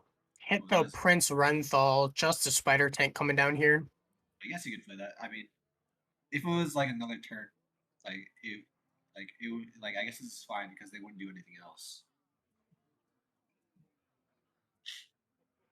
Also, to clean the scene, looks like it will be infused later on. Where does this hit? Yeah, it's getting very close. Just this alarm pot alone giving 3 infuses is very nice. I feel like I would be more scared of an evolve with like mud pools or waves, so I'd rather clear the Murloc. Yeah, I feel like clearing the Gorlak is just so good. Like, is there a follow up to this? I don't really know what this bump does. This bump seems kind of awkward.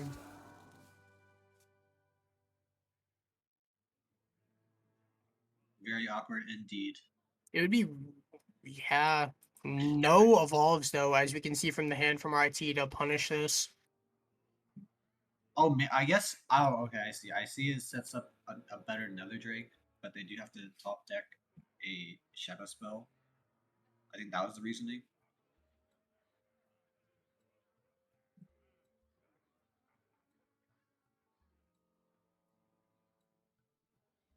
Everybody's happy till the muck starts. Oh wait, Knolls were one cost. Bones to gnaw on. I guess they were gonna use that mana anyways. So it doesn't really matter. Yeah, there was literally nothing else in the hand they could have done. Maximizing mana usage. I like it. There is a What's that clear two with drop clean the that just scene. threw? Oh, and they do use Just, yeah, nuking the board. Full reset. The and Sire they're in the hand is at back. 14 from RIT.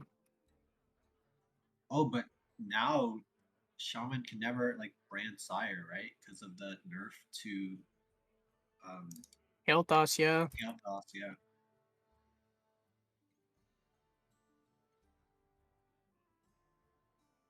But this is Thief Priest, so like they should be able to find a way to steal it in the end.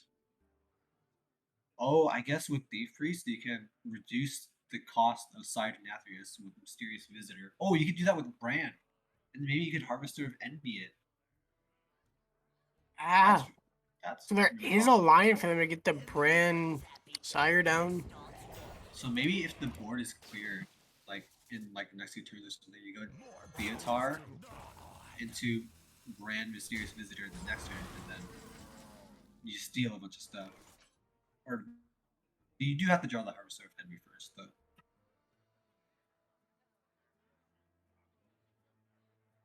Interesting. Not really too much to do here unless they want to like Theatar or something. But like, what in this hand do they want to give away? Guess there's like a couple of There's a lot. things maybe, but like, Yeah, there's a lot. and they also just saw the schooling come down, so if Theatar looks at one of those, it's really bad. I see the options as either Najak, the taunt minion, or you just Theotar right now. I feel like I might just Najak the taunt. Najaking a taunt is always nice, so they can't get to it. They're gonna have to kill the taunt first if they want to do it via minions.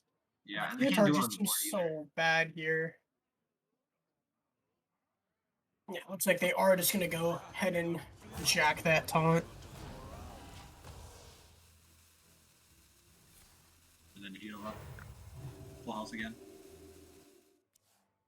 Still no evolves, but there's a Brucon down now. Yeah, Brucon coming down will be some pretty nice value. What do they take here? Probably just taunts plus damage, maybe? Which damage? I was maybe thinking heal. the face, but like, I guess heal does heal. Like, none of these really do too Yeah. much. I don't want to fire Invocation. Yeah, because Fire Invocation doesn't really do much. All it does is doesn't do activate the anything right gifts of now. the Naru for them. It honestly might just be Water Invocation, just heal up the null. Heal 3. Yeah. Okay, there's a world. Oh! Wait, Murazon for the Brucon? But it doesn't do the battle cry. It doesn't, changes but they the will hero. get the hero power upgrade and the armor. And the armor, yeah. Armor probably not too relevant in this matchup, but I mean, it's always a plus. I mean, I guess that's like one of the things they could do. Like they do get the 8/8. Like I guess there's not really much else to do in the Yeah, there's really nothing else in the hand for UC Berkeley to do there. There's a Devourer. enough minions on the board right now, along with one Swarmer for that Devourer to get infused. So next turn even, that we'll be ready to eat some minions.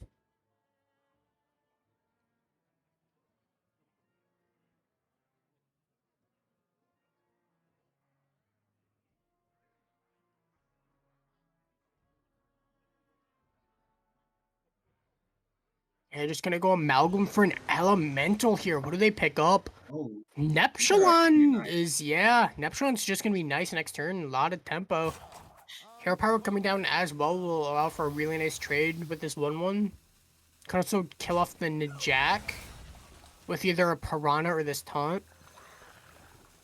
Yeah, sure, the They 5 did- face this turns him. Oh, they're just gonna kill off the, Oh, interesting.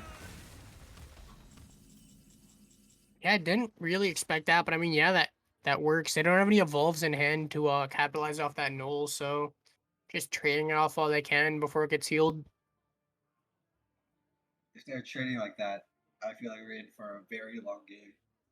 Yeah, both teams just seem to be not wanting to deal any damage to the opponent's face. Or go for like any steals here. Oh, there is a brand coming down.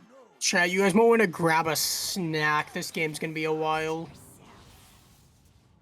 Oh, picks up a Glug? Okay, Glug doesn't do too much.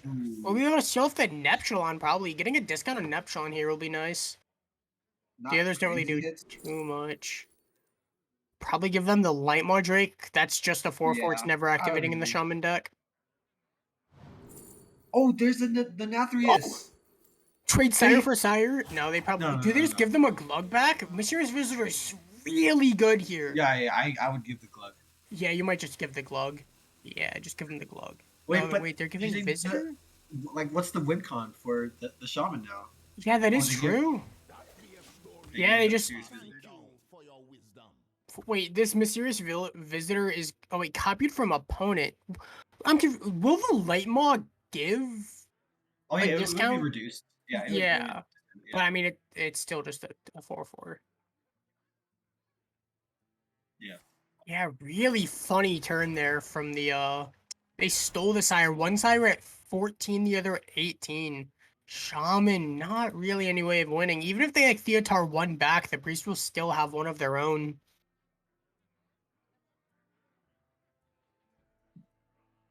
Yeah, looks like they're just gonna tempo out the 4/4. Could also go like Blade Master Okani alongside of it.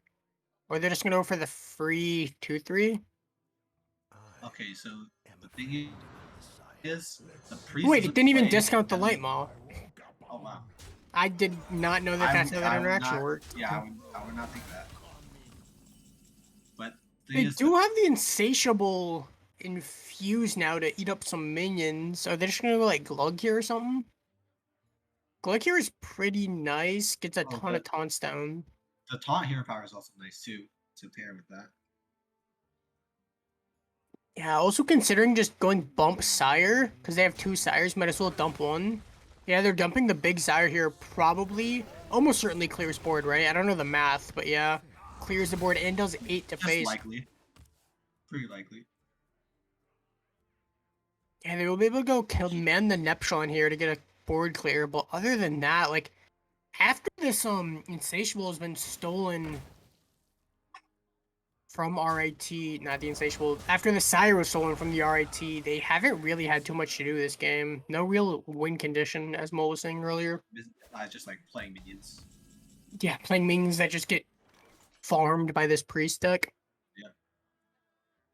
Yeah, School Teacher is so much value. They're giving it, wait, they're hovering And the that's- second Sire there. Just play it down, smack him in the face for 18. Yeah, I mean, before I Oh, was they're trying to say, doing like, it! There's like not really enough minions that die for it to be juiced. I Yeah, guess they're this just is so- playing it. Plays around Theotar as well. Yeah, that's what I was about to say. Or And mutants. Mutinous, okay, yeah. So now Mutinous either eats the Gorlock or the School Teacher, but yeah, just going Insatiable here, getting a 14/14. Pretty big minion. They always clear it though. Yeah, this Neptulon does just perfectly clear this minion and leaves a pretty big body left over. Priest just having all of the answers for anything that this Shaman decides to do.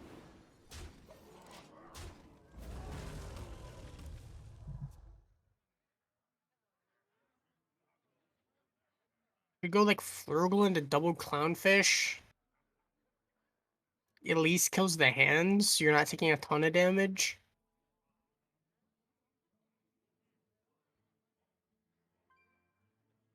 Also have like School Teacher options. Maybe you get a good enough spell off that.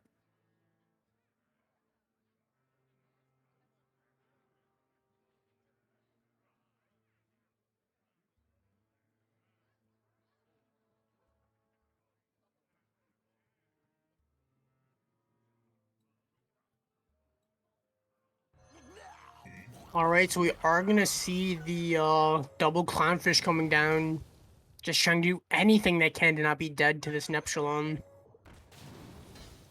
Could drop a Mutinous on top of it. I kind of like that. Just slamming Mutinous, you can, might as well.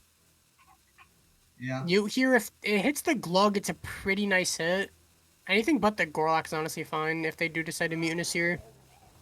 You do want to hit the glove though.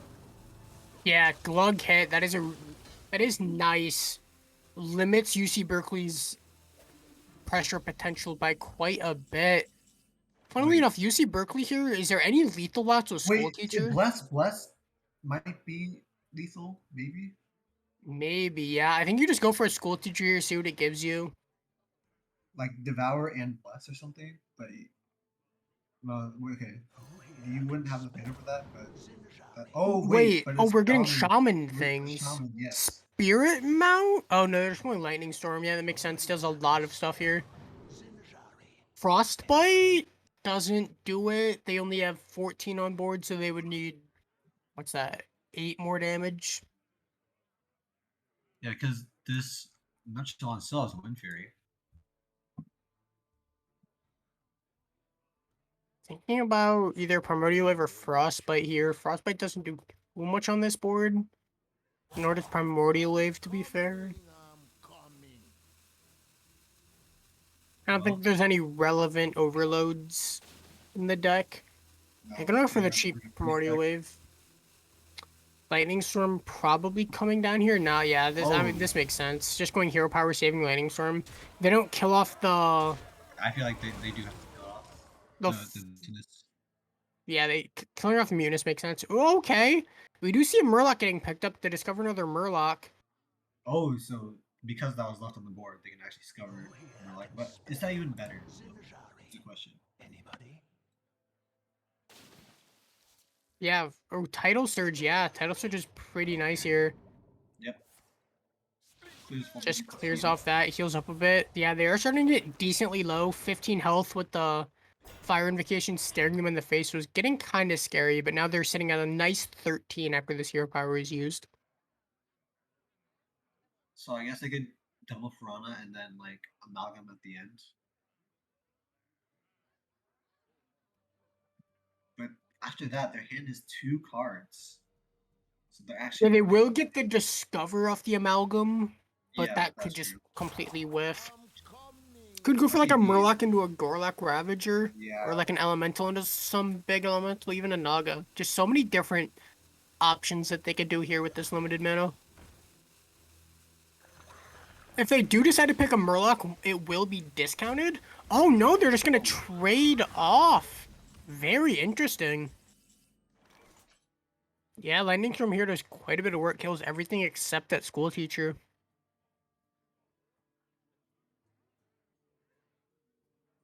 Reconsidering the Lightning Storm, actually. Do you use the Light Adverts? I think you can. Actually, you have a rune in your hand. And there's not many minions I see coming down from the Shaman anymore. Mm-hmm. Oh, I see. RIT was spacing out their minions, which seems right. So I can see why they held back the Amalgam. I'm putting a Grok. I don't believe that draws anything from this priest deck. Mutinous. Oh, it does. Oh, it draws Mutinous and Murloc Homes. Yeah. 2 Murlocs in the deck. I didn't even realize that. I didn't consider those. Yeah, actually, pretty good Gorlak here. A ton of value and tempo. That Mutinous is going to be devastating to this hand from RIT. Yeah, that's like a big portion of the hand. Going from like 3 cards to 2 cards is pretty big. Yeah, this amalgam doesn't even. They have no tribes. This amalgam does nothing. What do they even do here? Just gonna go for Okani into like. I don't even know. They know Murloc Holmes and Mutinous are in the hand. I believe they pick Spell there. Actually, don't know if there's a way to tell. It's even a secret to us.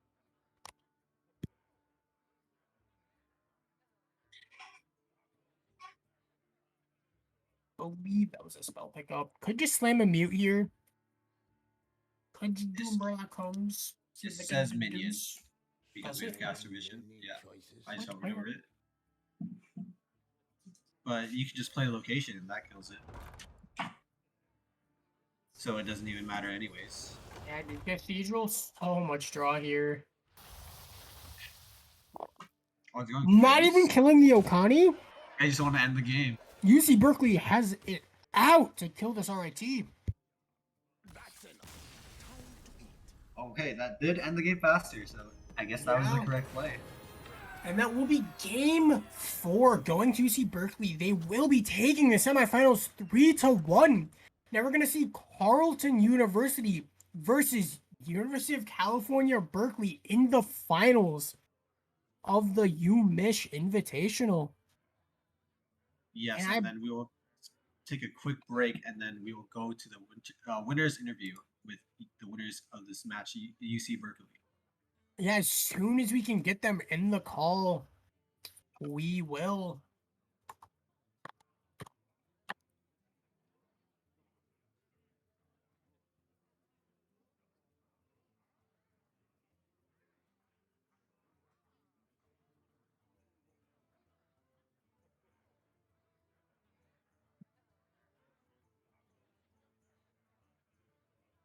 As soon as we can get them in and get this interview ready, we will have them. We're muted? Okay. Okay, what do we ask?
All right, we're back with the winners of the last match, UC Berkeley, and all three of them are here with us today. So Turtle, do you have any first questions that you want to ask? Yeah, I mean, the first thing we noticed looking at this UC Berkeley team is just how stacked your guys' team are. You guys have Dreadeye, German Chef, and Robot Wizard, three like very good Hearthstone players. That is you guys like work together well as a team? Sort of, yeah. It's been my pleasure to play with these two people. Um, we kind of have like our specialties in different decks, so we're all doing our part for the team. Yeah, we're the casuals. We take things casually, and we go to Cal, and we ate. Very true. But this And is like the then first team tournament we're playing in, so I mean, we're it's getting going the feel of things very because well, it's been yeah. long. TESPA starting up relatively soon. You guys are going to be more than ready for that when that starts up. Yeah, we're gonna win. I mean, you guys definitely, as we saw today, have it in you. You guys somehow managed to play Shaman 4 games in a row. You won twice with it, lost, and then somehow played it again. Like, what? That last game was quite insane. Just the double sire, stealing their Brucon as well. Oh, right.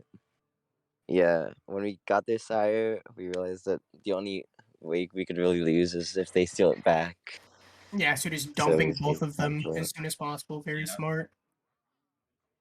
but And we I got can, to play 3 10 drops in a row. That's peak Hearthstone. wow.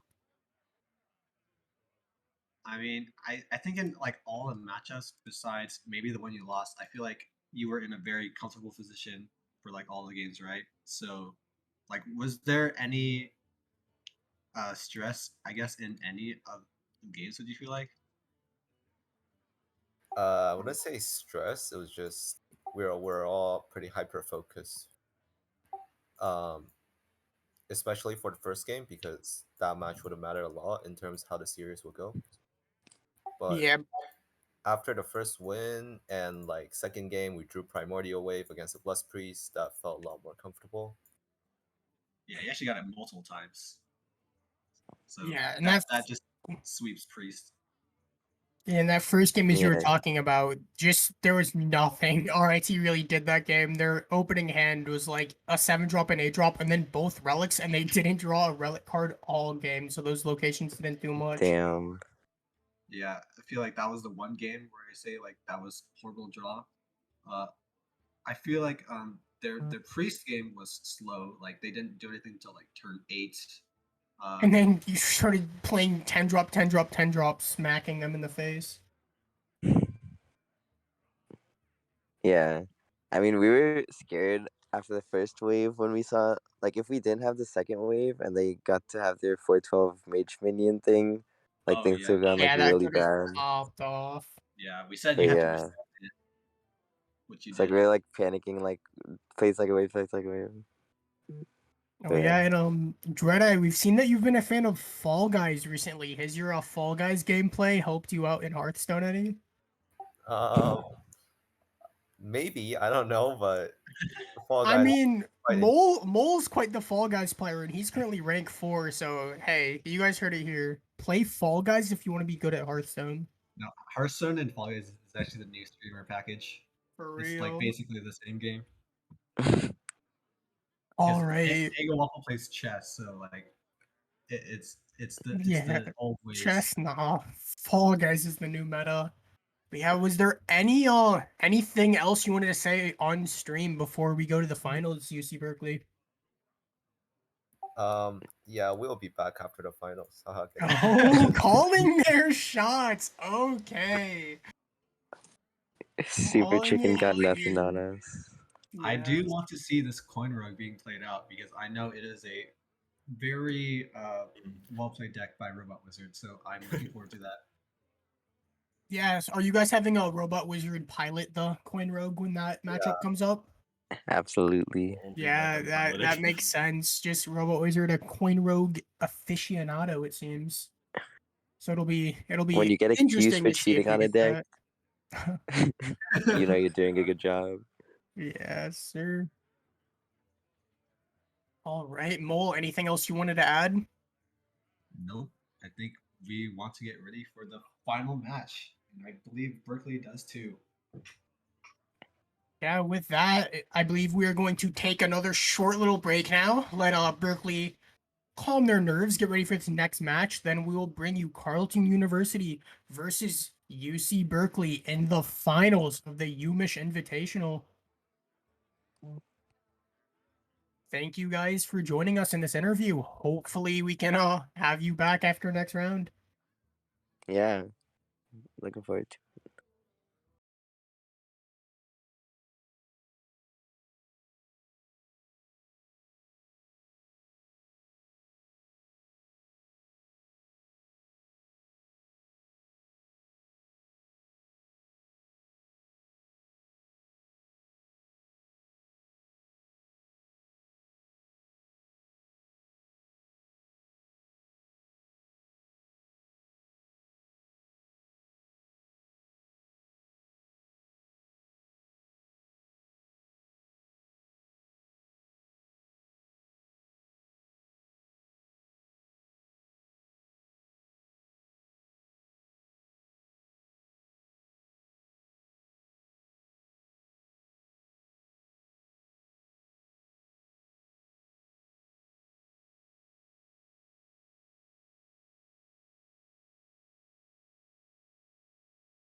Welcome back, Twitch chat. Are you guys ready to see this epic final of University Carleton University versus UC Berkeley? This will be pretty interesting. I believe if what Super Chicken told me is correct, he will be the only one piloting for his school. So it's Super Chicken and Super Chicken only versus this titan of a UC Berkeley team. So Yeah, they got multiple people like that plays their decks too. So like they have like specialty like masters on each deck. So that will be harder to go up yeah, this against. is like very unheard of for collegiate Hearthstone. Most of the time it's like one person who's like the carry, and then like other people can like put in like input, but like a team Maybe play this one deck. strong, yeah, for one deck, but like each one of their decks, they just have like a specialist who like mains that deck. So gonna be really tough for Carleton here in the finals. But I mean, they did beat SLU plus Temple earlier, and they have some players. True. I mean, this finals is the 1 seed versus the 2 seed. So Yeah, they they Carleton they've been beating everybody undefeated else. up until this point, I believe. We're still waiting for some uh setup for both of the teams. Otherwise, we could go with their deck lists. But we saw both of them. I'm assuming that Hunter might be a very dominant ban again because that's what happened in the last match. Yeah, I expect a double Hunter ban. Hunter's just so strong right now. Like, if you look at HS replay data, Hunter is just really good. Yeah, I mean, like, I feel like it is counter rule, but like this is last hero standing, so you don't want to like make bad decks in order to counter in a last hero standing. So they might as well just ban it instead. Yeah, might as well. That ban, the last hero standing ban is just so impactful. It's a lot more impactful than the conquest ban. Very true, because if there's two like decks that can sweep in the lineup, you ban one of them, and then you have to like have a deck to counter queue the other good deck. So it can be a very snowbally type of a match compared to Conquest. Yeah, and Hero, you can't just let that one good deck get a win and get to ignore it. You have to beat it if you want to win the series. Oh, it looks like the bracket has moved up, so we can look at the list now. Yeah, so we're gonna see the Curse Imp block from Carleton. They've also got their own Blessed Priest, very similar to the one that we just saw versus, or the one that RIT played. They've got their XL Beast Hunter, and then they've got Ramp Druid. And just another recap, we just saw it, but UC Berkeley has their own not XL, notably, just regular old Beast Hunter. Then they've got that Control Shaman that we Oh. saw a lot of. And then the Coin Rogue and their Thief Priest. I And just so, realized it wasn't XL for the Beast Hunter. yeah, most of the time, Beast Hunter, we're seeing the XL version, but for some reason, they just thought that the 30 cards was good enough. They didn't need I those mean, extra 10. yeah, it might just be banned anyways. Yeah, I assume that's what's going to happen.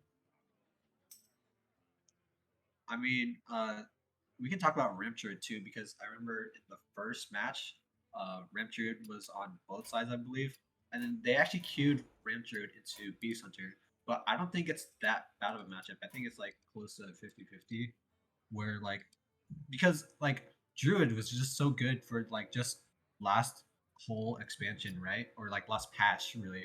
And then all it got nerfed was um, Guff. I mean, maybe you could say Starfish as well.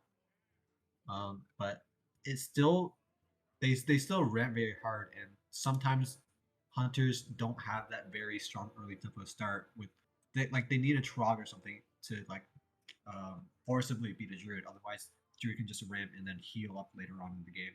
Yeah, Druid is like the one class that can go toe to toe with the Beast Hunter's pressure.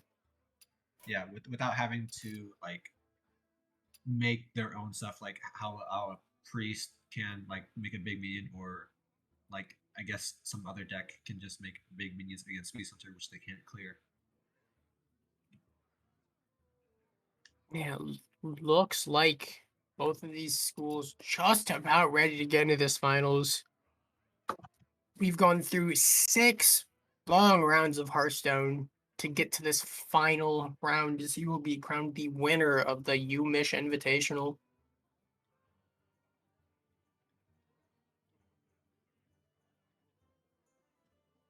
What do you expect to be led here, Mole? If you had to guess, if you were in the shoes of either of these teams, if you Wait, let's. didn't go I will look at the 1-3 bans yesterday, what first. would you be doing here? Okay. Wait. Oh, actually, Warlock was banned for Oh, Carlton. Oh, very interesting. So we're not going to get to see that curse implock. Yeah, the Hunter bend from UC Berkeley against. We're not going to be seeing that. But yeah, no Warlock from Carlton. Very interesting. Deciding to leave up the Beast Hunter that they banned last series. the thing is, I think Blessed Priest is actually the strongest deck in the game, but there are two kind of counters left up on the side of um, Berkeley, because they have Thief Priest and Control Shaman, which are able to beat those. That is very true. Two pretty good counters. I mean, okay, so I can see Carlton leading off with Beast Hunter because that was left unbanned, and maybe um Berkeley can start off with Priest if they don't think that Druid will be played first, because their Druid has to counter their Thief Priest. Because otherwise, like Boon Priest and Beast Hunter don't beat Thief Priest at all. When it looks like we are getting into game here. They're ready to go into game 1 of the finals.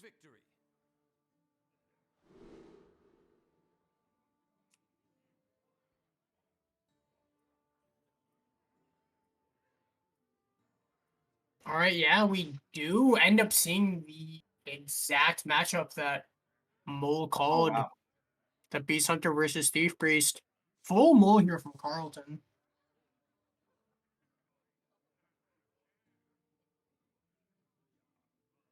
Okay, so I can kind of predict of what will happen in the series if like just by matchup. Where I think this Thief Priest will win, then Carlton will counter key with Druid, which will beat Priest, and then Berkeley will counter key with Miracle Rogue, which beats Druid, and then they're left off with Boon Priest. So okay, this seems, if everything goes into a favorable way, it seems like it will be a 3-2 in the favor of Berkeley.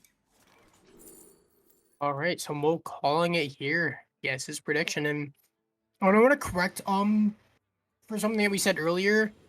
Carlton also has Luker, who is a pretty notable Hearthstone player, decently well known in the Oh yeah, community. he is new for this Yeah, season. I completely forgot about that. They got rid of Gamer Dude and put in Luker. Pretty strict upgrade, if you ask me. Oh, That but is a really good delight it burns. yeah, Clearing off that peasant to make sure it doesn't get any more value. they do get one draw off of it though, which is actually very big for Beast Hunter, because like we've seen like in every other game, they've just like been left off with 3 cards and like not really having much choices to do. Whoa, we're seeing K Ninotron? Very interesting here. Oh, instead of Harpoon, so they actually missed the Acheron Saber that was at the bottom of the deck. Yeah, I did not expect that. I was expecting to either say like a stag charger or a harpoon gun, but no. I guess you could do the next turn, but it's not mana efficient. Ooh, stealing the Arlon. That's a really good hit off the Theatar. That's just so much tempo. And can even and give he the gives Renthal, which does Renthal. nothing. Yeah. That was like best case scenario for Although that. for that hand Theatar. at least. Yeah. Yeah, for the hand, of There's course. better things to steal, but like that's the best card I would say. Maybe a Harpoon Gun would be pretty nice too. Yeah, Harpoon Gun better to deny the mana discounts. But yeah, I mean, like, Harpoon Gun can come down here. The Harpoon Gun Stag Charge, both will be able to clear off this Theatar efficiently. I think you have Just, to Harpoon Gun. yeah, Harpoon Gun is just so good in this game. Just so many good beasts you want to be discounting before priests can get their answers and removal. We know their bottom of their deck too. It was like I believe another 1-drop plus Asheron Saber is what we saw. I might be mistaken about the 1-drop, but I know for sure there's an Asheron Saber. Yeah, down there's there. definitely a yeah that we know for a fact.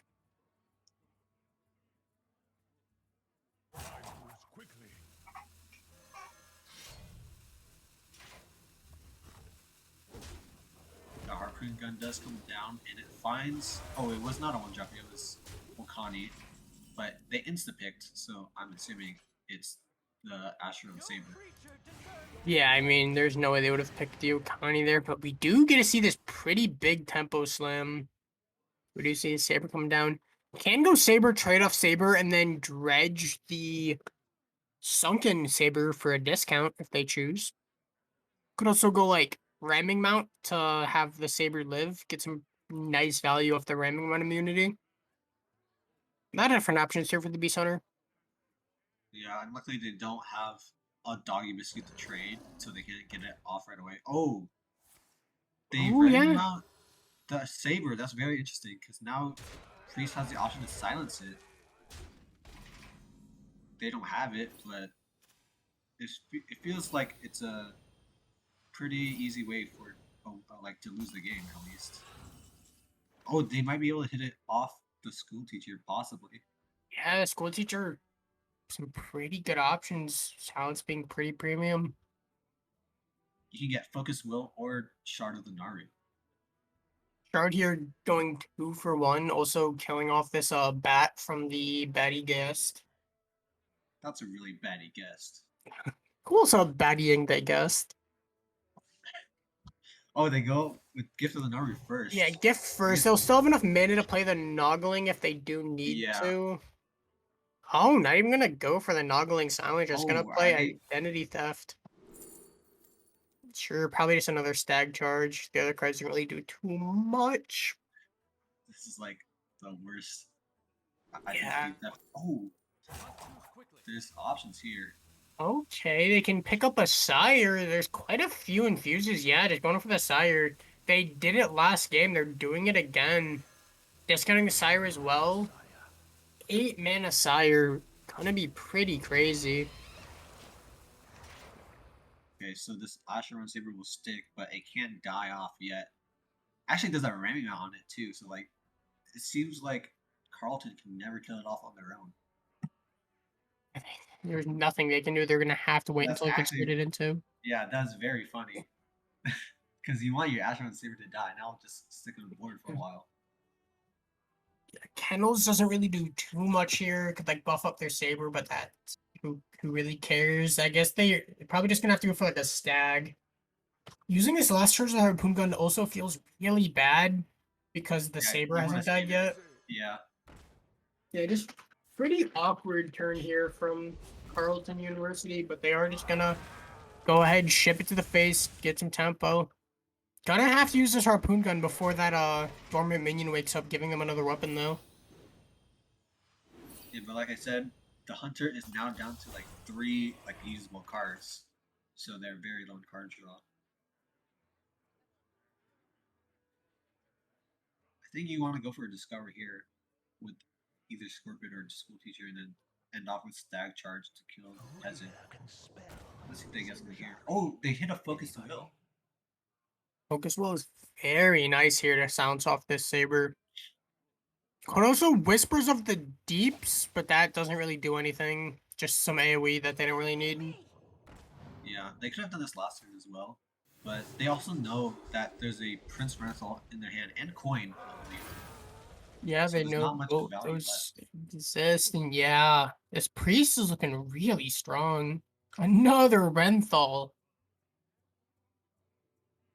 Also, not really too much to do this turn. I still don't have Coin King Crush, but does that really do anything here?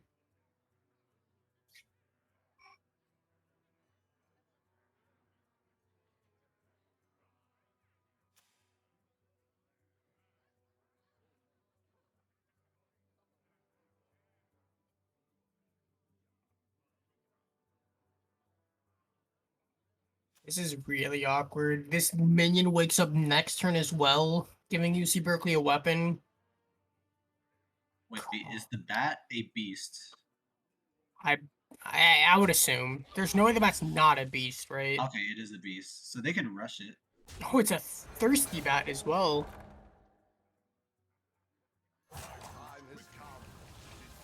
Yeah, I guess.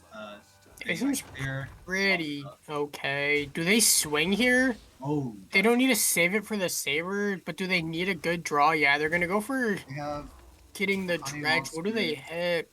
Wild spirits Breeder, is maybe? decent. Oh, they go selective breeder. Yeah, just to find some beast that they can play. Yeah, true. They can like select a breeder like and coin a 7 drop. Another school teacher picked up here for UC Berkeley.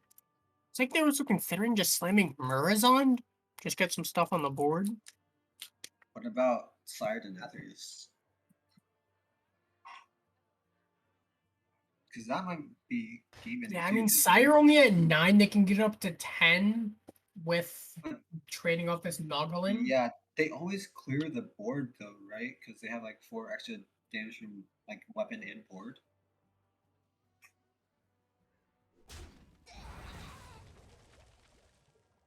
Let's see if they swing. I would probably Pretty- swing first. Because, like, Yeah, if this messes up now, okay, they didn't swing first. Missed out on 1 face damage from not swinging first. That's Probably doesn't not really matter too relevant. much. But now this Denathrius is on board with Lifesteal, and there's no really like there's not a comeback that they can do for this Denathrius. Yeah, gonna have to get a nice selective breeder here, but I don't even know what beast would save them here. Hydrolon seems pretty solid, I think. You take it, and then you have to like wait next turn to rush it. I think. But, okay, I guess they can kill the stag, but now there's a Denathrius on board, Yeah, Seratheus is just super annoying still. and they have the full clear as well, clean the seed. So you can do that and like play a school teacher as well, or a Scorpion trade if they want to.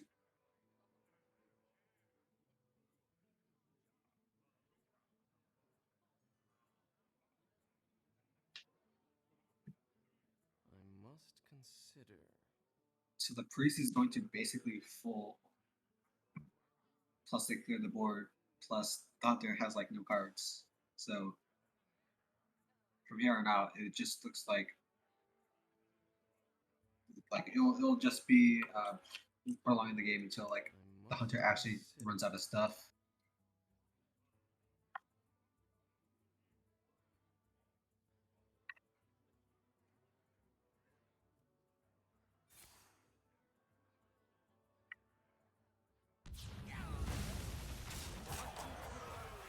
See which discover they will take.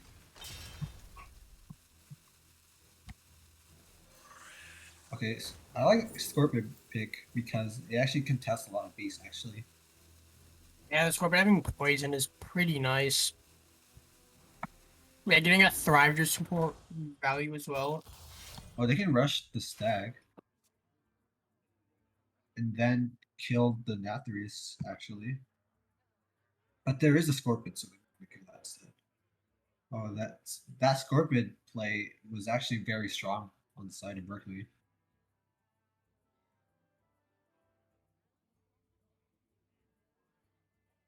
A lot of people are claiming Venomous Scorpion as like a bad card, but look at how much value it's getting because if they play like if they rush the stag and then kill Denathrius, and they can't play Mountain Berry because Poisonous will get too much value. Well, they just have a weapon. No, but like that, then Denathrius won't be cleared. I mean, that is true, but do they really care about Gnathrius? Well, it's just Like, the gonna. prison's already at full. Yeah, I mean, I was saying both of them just clear this Mountain Bear. Yeah, this seems really, really doomed for Carlton. You can just mirror zone now, get your own Mountain Bear. And then, okay, I like this play because now they hit faster. Yeah, getting the mountain bear here down and going face. Okay. Yeah, there's the concede from Carlton. This priest deck, I didn't expect this to be good, but Oh, you have missed a lot of meta. I've not played constructed Hearthstone in a bit, but Yeah, this priest has just been on a tear, well, just doing what the other deck does, but better. yeah, I mean, it's similar to Plus Priest, but now there's like a lot of scam potential with like stealing your opponent's cards and stuff like that. So it doesn't lose to as many combo decks either. Like, I feel like it's better against Druid, but it's still unfavored. Red Druid to be exact, because they have more scammy high rolly outs that they can do and steal their like. I've gotten my Guff stolen because like they reduced it. So like there's a lot of things that this priest can do that Plus Priest can't. Yeah, we do see a pretty solid hand. Carlson's got the ramp, also has access to Topior. Not going to keep the Topior, though. We're just keeping the ramp, trying to turbo into their late game. Maybe picking up like a Guff or a Nourish along the way. I feel like Topier is actually really good into priest, but although Yeah, you that's do what I not thought as well, but do it's a it. little. They could always just draw it later. It's a bit slow in the opening hand. Yeah, you don't want priest to steal that card. Wait, do you keep Harvester of Envy in this priest? This seems like what the point of the deck is. Yeah, I think you might. Yeah, this is an interesting mulligan from UC Berkeley here. All three options, like, you could Yeah, like argue keeping. you can just keep everything because Druid won't be doing anything for a while. Very true. Alright, they do end up patching it out, just keeping. Ooh, if they can Theotaro away this Guff, that'd be pretty funny.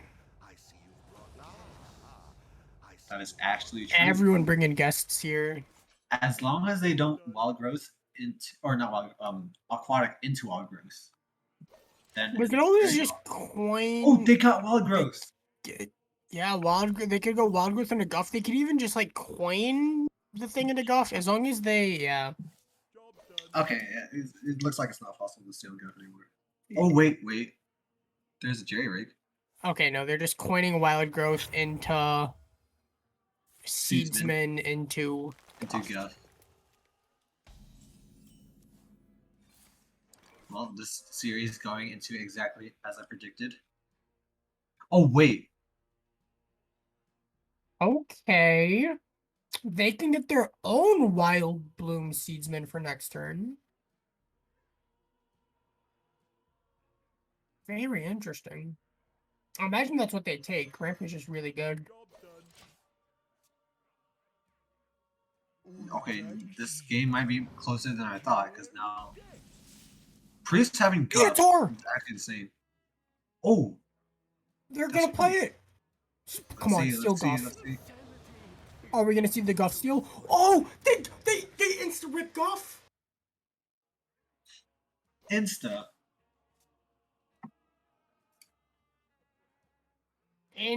Wait, they have two Guffs in hand. Wait, what? I didn't even notice that. Yeah, the first one was from identity theft.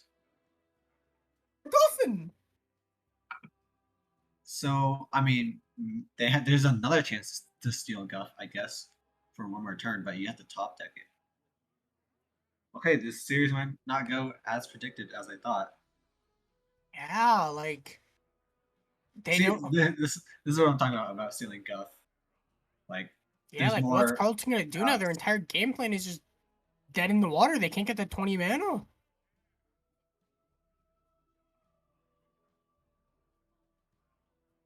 I guess Super Chicken didn't play enough Fall Guys before this match to prep for that Guff steal. Oh, Convoke the Spirits though. That can do something. Maybe, but there's gonna have to be a scam way for the Druid to win. I just want to slam Convoke the Spirits. Get that down in a couple turns, yeah.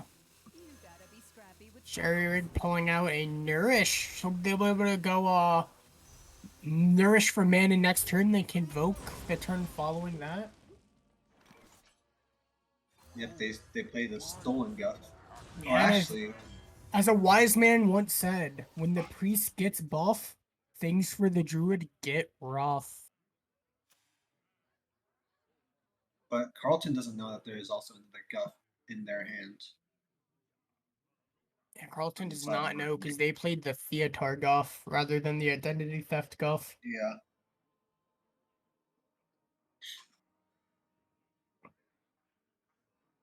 Imagine they'll just nourish here, right? Be able to raid boss Nixia or Convoke Spirits next turn. There's not really anything else for Carlton to do here. Could have gone like Aquatic Form, but saving Aquatic Form for 10 mana seems a bit better. Wait, but also they can never brand the Nathrius tune, right? Unless they get Guff back. Yeah, which I don't think there's a way for this druid to get Guff back. I mean, this Theatar. Yeah, there's Theatar, unless in my mind the priest is just gonna play the other Guff. But they could also just not and tempo other things instead.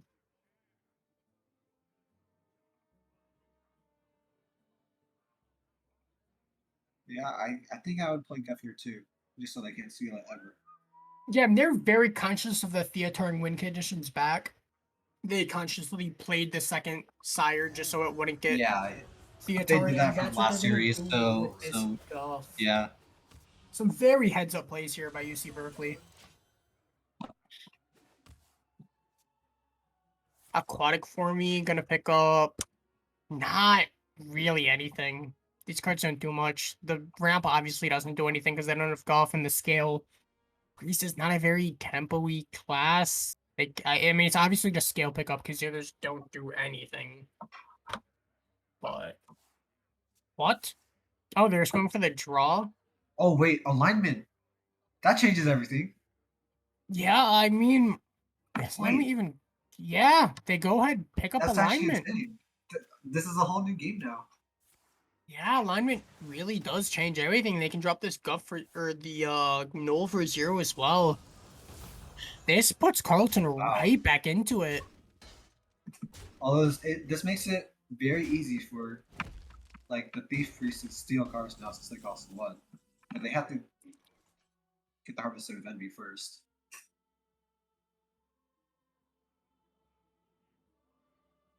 Imagine they go Mirazon on this. That would be a crazy Mirazon. I kind of want to see it. I actually really want to see Mirazon.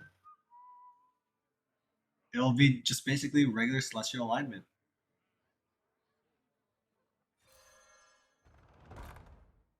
Nah, but they disagree. Okay, 1 mana Onyxia. Yes, please, sign me up.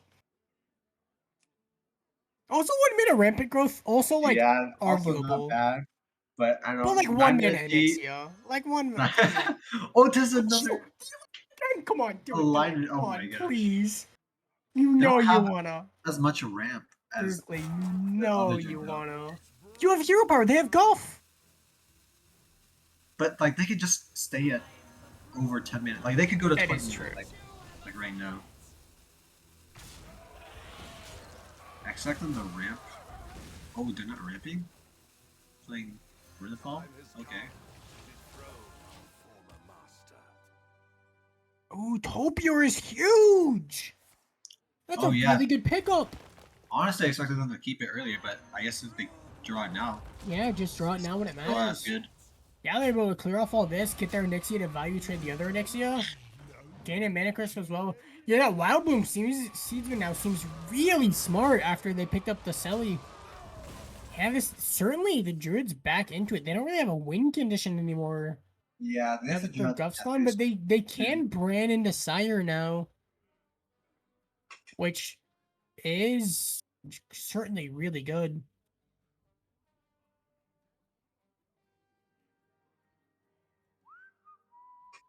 Yeah, if Carlton can pick up Sire with the next couple turns.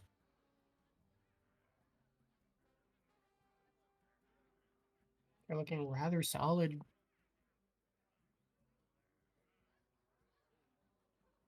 There's so many Pretty things they awkward start with. turn as well. Yeah, just going for Moonlit Guidance to see what they get a couple more options to go for.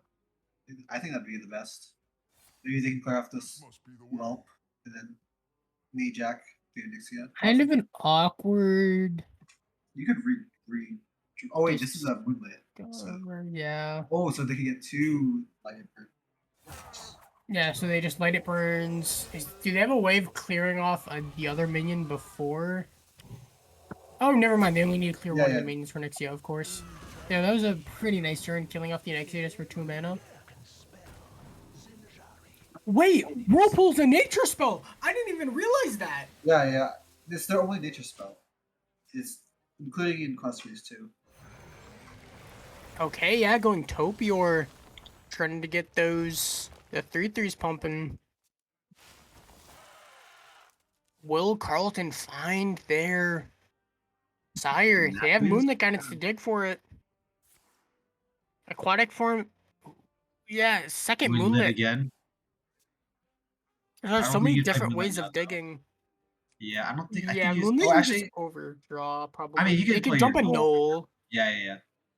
Oh, and Innovate. Yeah, wait, never mind. This is a pretty decent Moonlit here. If they can go ahead and find the Sire, they're gonna trade down a couple minions this turn to juice up that Sire if they do end up hitting it. Moonlit is actually so good if they get Sire too, because if they steal it, they do have another one in deck. They're running out of time though. They are running out of time.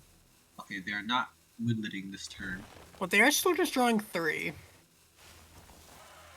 Oh, they pick up the Sire. Okay, so they can no longer Moonlit Sire, but they do have it in hand, starting to infuse with the Bram. Yes. Now we are in a race. Will Carlton be able to infuse this Sire up to around 20 quickly enough?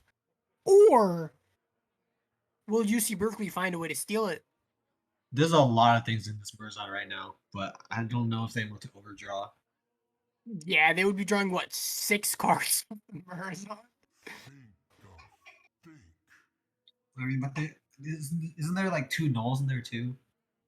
A lot of things on board. There's a lot of things, but they're also drawing a lot of cards. It just depends if it's worth it in their opinion or not.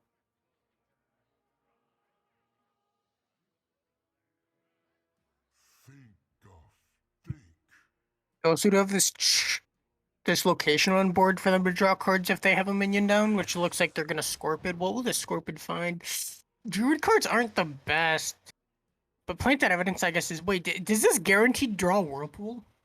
That's 100% Whirlpool, right? That's just 6 mana Whirlpool, and that's the only thing it gives you? Wait, which for card? Planted Evidence? It's a Discover Any spell. Oh, I thought it was Discover a Nature spell. So no. And it's also... They're Druid, so they discover a Druid spell. Oh, okay. My brain does not work. Yeah, I mean, this is not a usual interaction unless you are 8B free. Oh. A lot of good cards here. Is it ever just like Malagos? Like, Kazakhstan obviously isn't active. Their hand is so full, though. I mean, I do think it is good for later. Because you always want a full hand. Aquatic form, probably? Wait, what is this from? Moonlit? No. Planted. Oh, Planted. Okay. They also have a Convoke the Spirits in hand for 1 mana. Okay, they do mill Malagos, I believe, but you don't really need the second one. Yeah, milling a second one is super fun. They do have their Miracle Roast.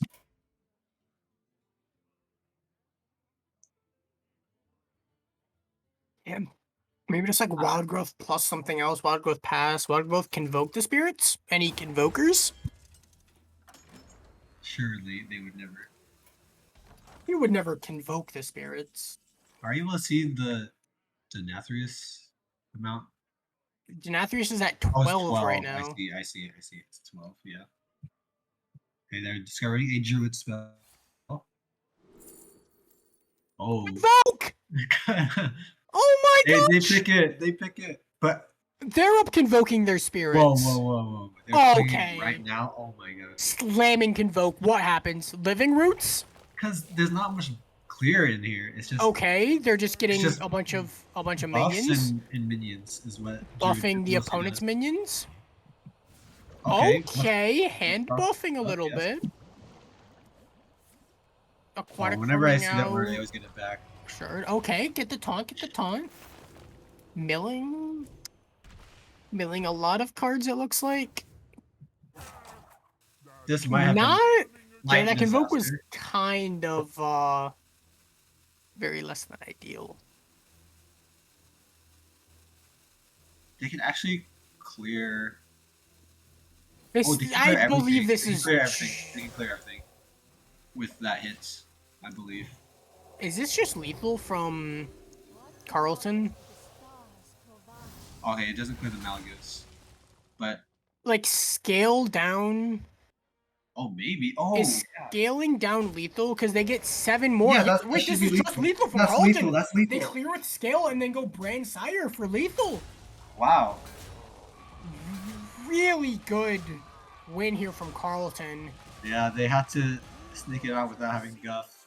Yeah, that's celestial alignment that they put in their Yeah. deck ended up being really clutch. Yeah, the fact that this was alignment druid, like they Yeah, were without able alignment to there, get they back were out never without able to guff. go brand into sire, which really changed a lot.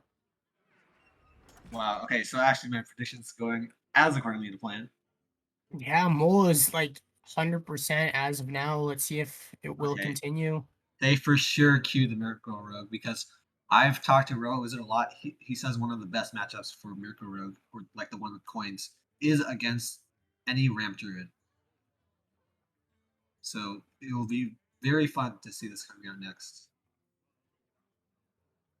And as we saw, Dry just disconnected and reconnected, which means we will be seeing the Coin Rogue piloted by Robot Wizard. And it's funny because in last year we were saying the other side can't do anything about it because they have to stick with their deck. Yeah, like the extra information doesn't Doesn't do matter. them anything. In Conquest, they would know, oh, they swapped, so that means Robot Wizard will be piloting Coin Rogue. But it's LHS, so it just doesn't matter. Okay, so first 2 games already happened. So next game will likely be Ramp Druid against Coin Rogue with Sharks. And then after that,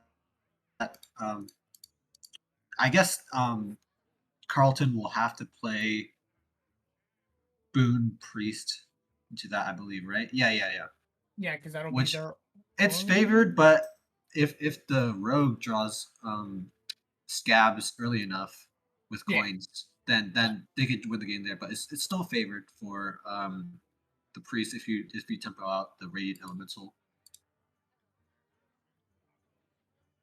And then, but if they do win, then Berkeley would have shaman left, which can beat the priest. So All right, let's see if they just baited the casters or if they are indeed playing Rogue. And we will get to see the Robot Wizard specialty here on the Rogue. yes. So like Oh, as decent long as hand from Carlton though. yeah, Lot the of thing rogue. is there's no weapon clear. They can scabs away like any taunts. I predict that there's going to be like at least a 20 plus attack weapon, but maybe it goes to 30. But the only way for the Raptor to win, I feel like, is for the rogue to beat itself with like really horrible draws or something, or maybe if they mutinous Draka away. Just developing the graveyard for later. You gotta be scrappy with scraps.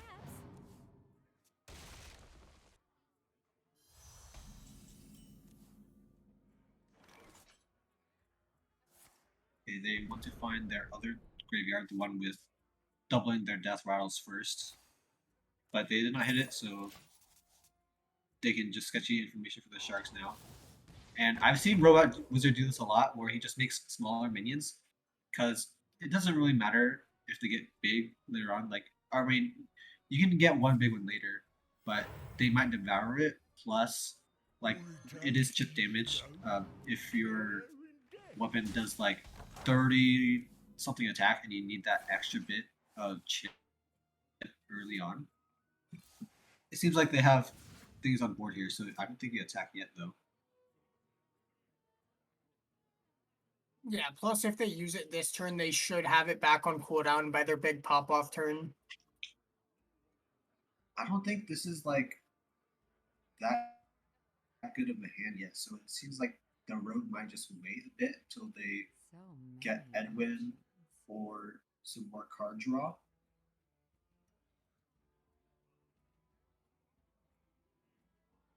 Ooh, does the druid play Starfish? They have one Starfish, so they're contemplating if they should play it, if they should play around it or not.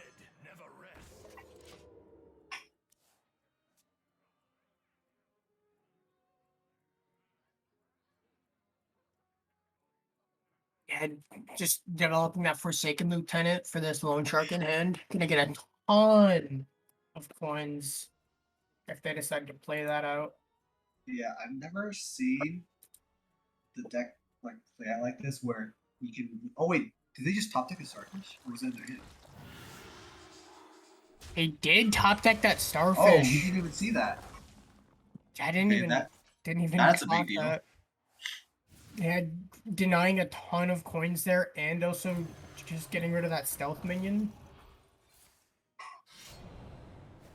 Yeah, I haven't seen this played out this way though, where I don't know if it's possible that they just win through a big minion. I mean, there is ramp inside of Carlson though, but it And seems like Carlton's gonna start to get to their power turns here with like Topior, Scales, Phoenixia. yeah. The thing is, Rogue only needs one power turn, and then they can just like kill them with a one turn Have or a- 2 turn. Have like an 100 damage representing weapon. Yeah.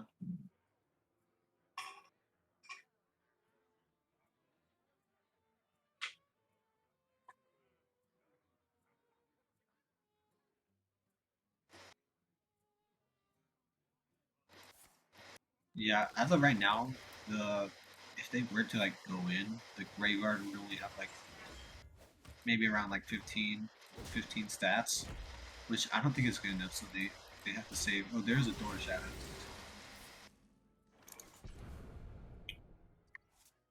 Oh, they hit the shroud. That's really good. They'll be able to draw some cards, get Oh, through but to their game plan quicker. didn't hit Edwin or Draka though. Wait, we did see another shroud, I believe, on the bottom, right? That's what it shows me in deck tracker. Yeah, I believe so. So, yeah, so they have to hit like the other Gone Fishing. Yeah, playing out their Lone Shark here. Getting some more coins in hand. Setting up for the next Lone Shark they play to instantly die as well. Oh, they play a 7/7 for chip. But after this, that means that the rogue has to like basically deal 30 damage, which is like very doable. With just their dagger, essentially. Ooh, Carlton does go ahead and find a guff here. Oh, they picked Devour though. Very interesting.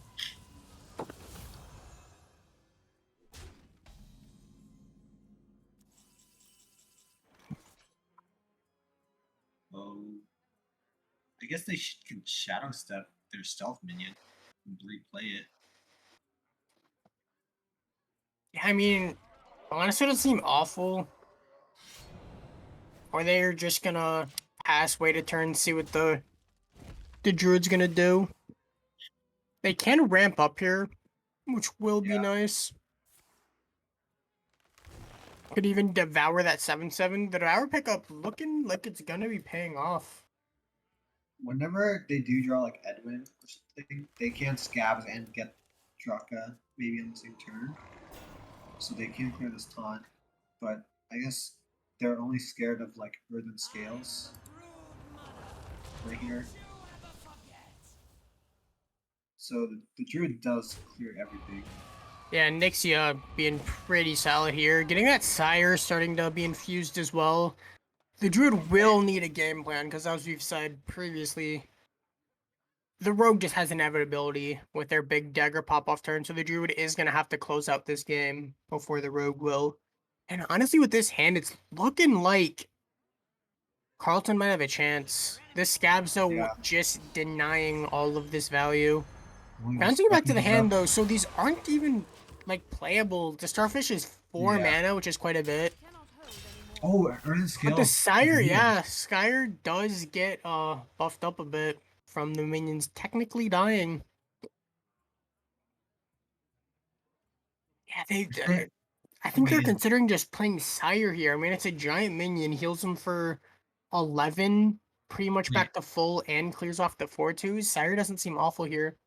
I believe if they draw Brand, it's also lethal because they have Alex in hand.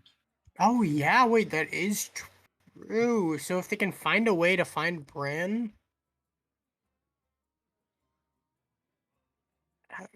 How do they do that, though? How do they dump cards? Yeah, they can. Do you have to, like, they could Topier.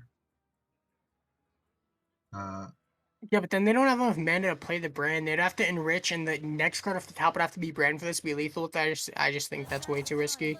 So they're gonna Alex their own face, which shows that they aren't gonna go for that lethal out. They're just gonna try to juice up their Sire a little bit more. Yeah, and this is really safe. Just Earthen Scales up, gain that 9 health. Okay, 37 attack is possible. Oh, but they have one lethal Yikes! left. Look at this hand.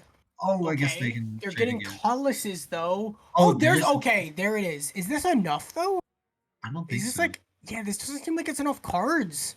Like the Lone Shark does insta die, I believe. So Yeah, they for can one play time. 9, they can play 11, so it'll be what? A 12 attack weapon, but is that enough? I don't think it is. That's not even close to enough. Hold on. They can deal 11 to the face right now. The opponent's at 45 health. That's not So- enough damage. I guess they're looking to. Oh, they didn't even clear anything, so they're. Oh, I going guess the for Shadow it Steps now. do add 2 each. Oh yeah. Yeah, so it looks like they're just going all in here, just playing everything. Serrating Bone Spike face, dumping the rest of their cards for no, not, I guess clearing off a 3/3 just so they don't die. But yeah, I believe this will still just be lethal with us here, maybe? Yeah, Potentially? they don't know that, but it will be. Yeah, I mean this lethal is like with the only option here. Yeah.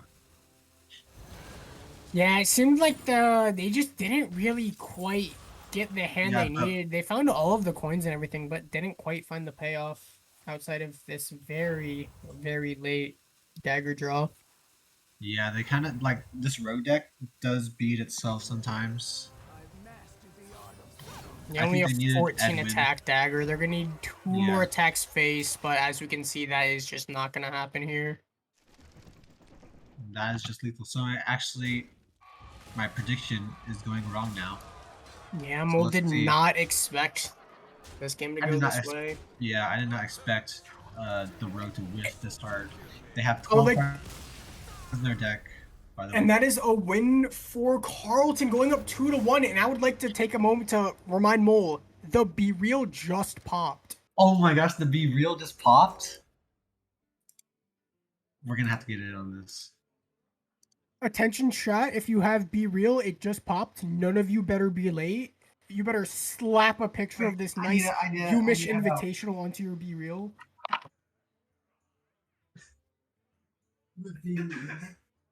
Don't worry, I've also told the pilot of Carlton Super Chicken that the Be Real popped. He will be posting as well.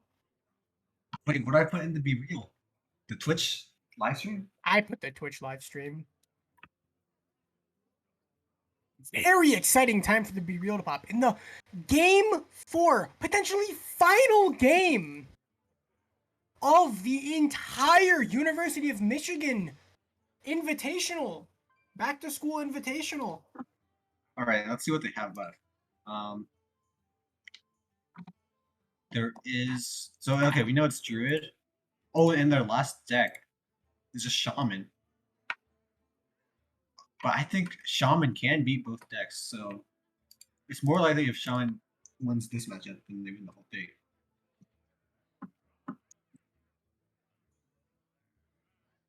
Yeah, Shaman's.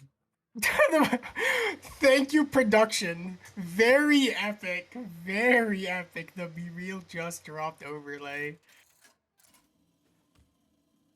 Alright, now after our Be Real break, we've got game 4. As I said earlier, potentially final game. We've got Carlton on the Druid versus the Shaman from UC Berkeley. We've seen the Shaman put in a lot of work, but is it gonna be enough to stop this powerhouse of a Druid deck?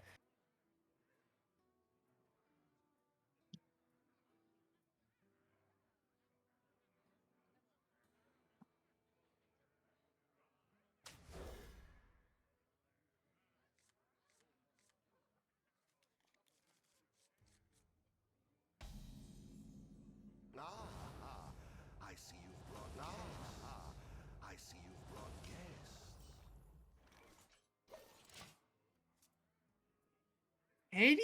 Okay-ish hand for both teams. Nothing looking too exciting, but also they'll at least have some plays to do. I feel like the Druid is looking better here. There's not enough pressure yet. There's no Cloudfish or Bowler or anything.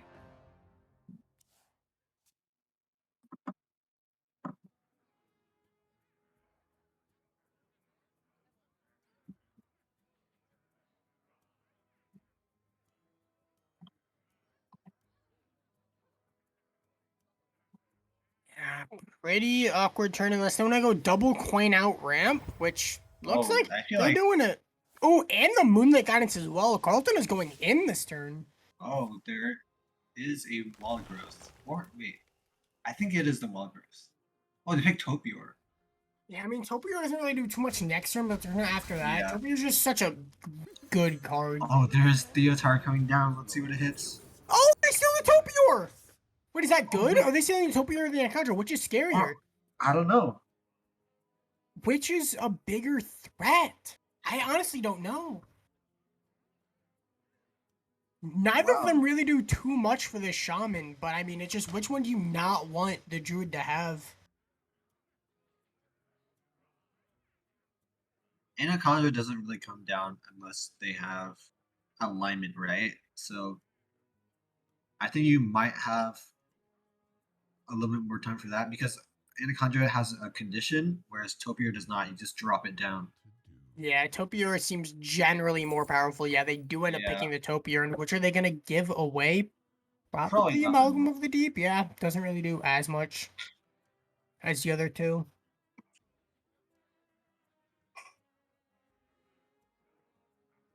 Like, one is just a card that the Druid runs on their deck anyways, and School Teacher is pretty scary. I just give them the Amalgam.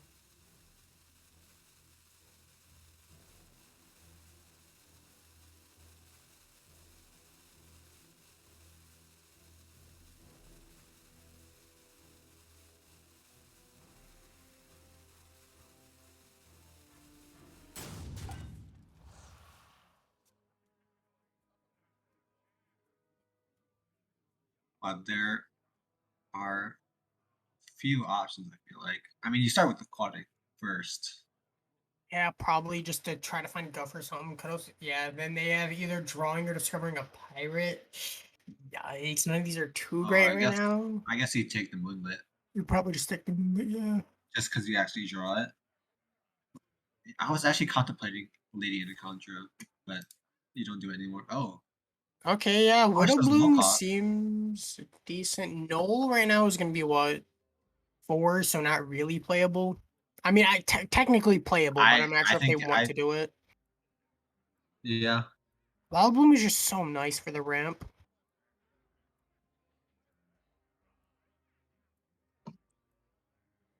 And they go with it. Time run low. Okay, how does Shaman scam out of this? Oh, I Yeah, guess they they just need to develop a. oh, they need to get like Prawn or something to null evolve. Yeah, which they don't have no or evolve right now. Their hand isn't big enough right now.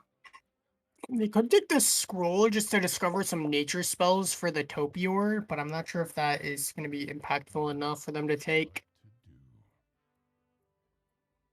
Wait, does the Shaman even have nature spells? I want to double check this. The scroll says discover a nature spell, so I'd assume Oh. that, yeah, it's one of Wait, like their wait. main spells, right? Isn't Primordial Wave a nature spell? Yes, it is. Hex Oh as yeah, okay, I well. see it there, yeah. Yeah, isn't nature shaman like a thing? Or Nature and Shaman, yeah. I think that's their only nature spell though. Well, read scroll. No. I'm saying like in their deck. Oh, in their deck? I thought you meant just in general. No. I mean like in their deck list.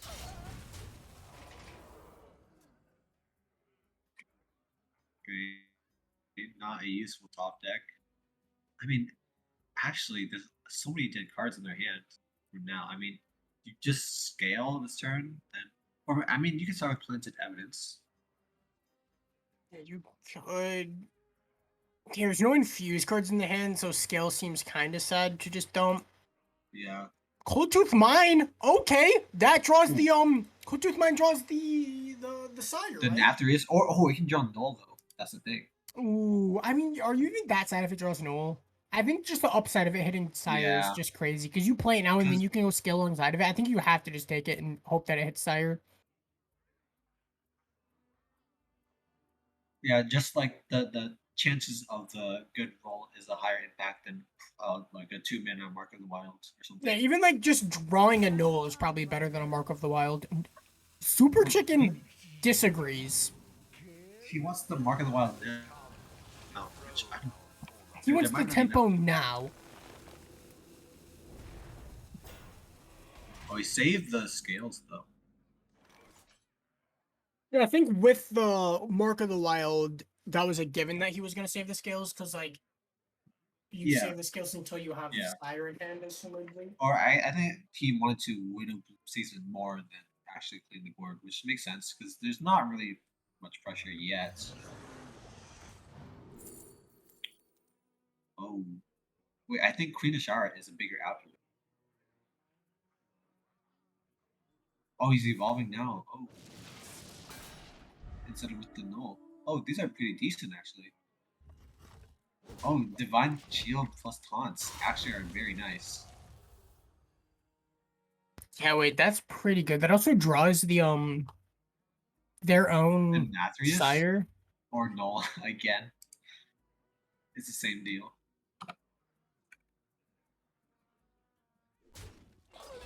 Yep, just gonna go next year to clear off this board.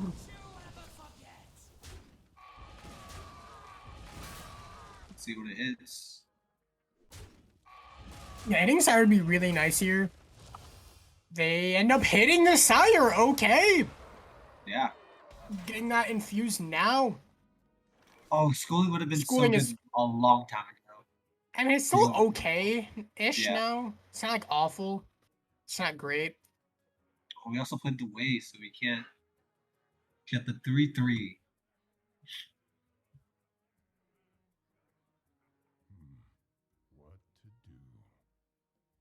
Yeah, no other nature spells outside of Command the Neptulon in deck left.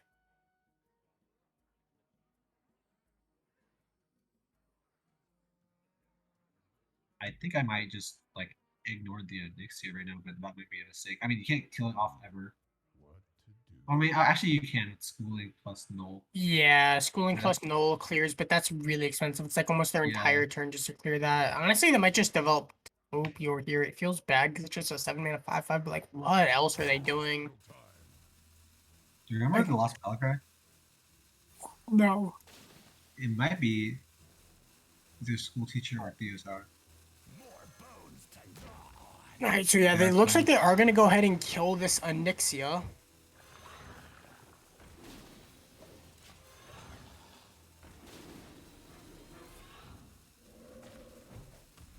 Yeah, get the hero power down just for some more minions for the Theatar to infuse.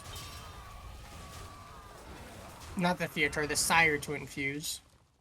I would have liked to see the Pogfish go face and then hit the mud one into the Noggin, or not the Noggin, the Dragon Wing. Yeah, that would have been nice. Keep this Pogfish healthy. There's a wild Pog Cavern. Do you ever Snowball fight and then Queen of Shara though? Because that seems like a better use of mana. Or you could just root Khan and set up like hero powers for later on. Yeah, Brucon seems pretty decent here.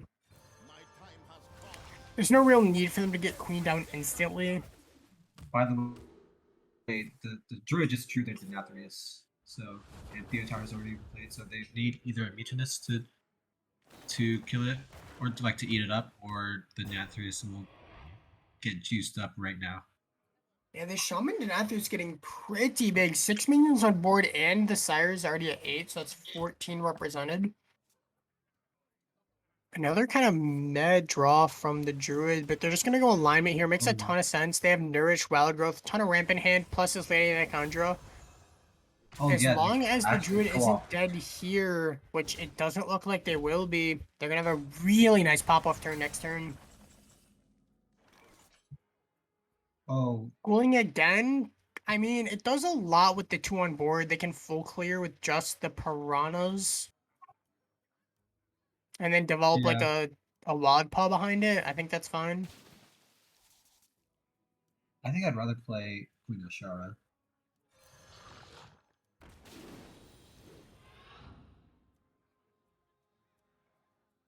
If Kunishara comes down, they won't be able to play whatever treasure they pick this turn. Yeah, but I feel like it's necessary to like the 5 Yeah, just get that 5 mana out of the way. Yeah, because they're out. These are some really big piranhas. Yeah, and I guess this was a very nice payoff for them not sending that Pugfish face. That 1/1 that they would have sent in is now a 4/1.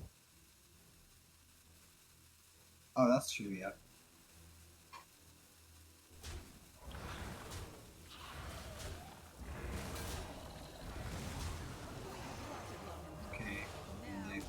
And they do play that queen. They end up picking a colossal minion. Oh, there is that hero power. Oh, maybe if Snowball fight gets a lot of value. Alright. It might be possible to get. Time for the Carlton pop-off turn.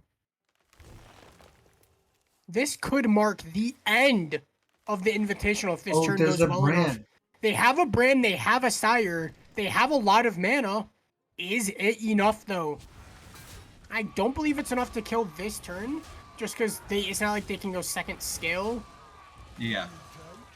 But even then, this one is really nice. I mean, they have Innervate for like one more thing, but like, there's actually not much else they do. Yeah, not this turn, but they have set up themselves up pretty nice. Gonna go with 6 mana next turn. A lot of card draw still in deck. Considering if they want to go Earthen Scales here, I don't think it's necessary, especially with like big minions coming up. Could consider Earthen Scalesing the Lady Anaconda just to play around some breakpoints. Maybe. Oh, what if they play the Nathrius and then they top deck Volner, and then they have Volner Macaw? That would be crazy. I think that's what they're going with. Yeah, they're just going Sire here. This should full clear, and it does. Okay, so they're basically relying on a top deck, I feel like. But there's like not playable battle cries that they want to play.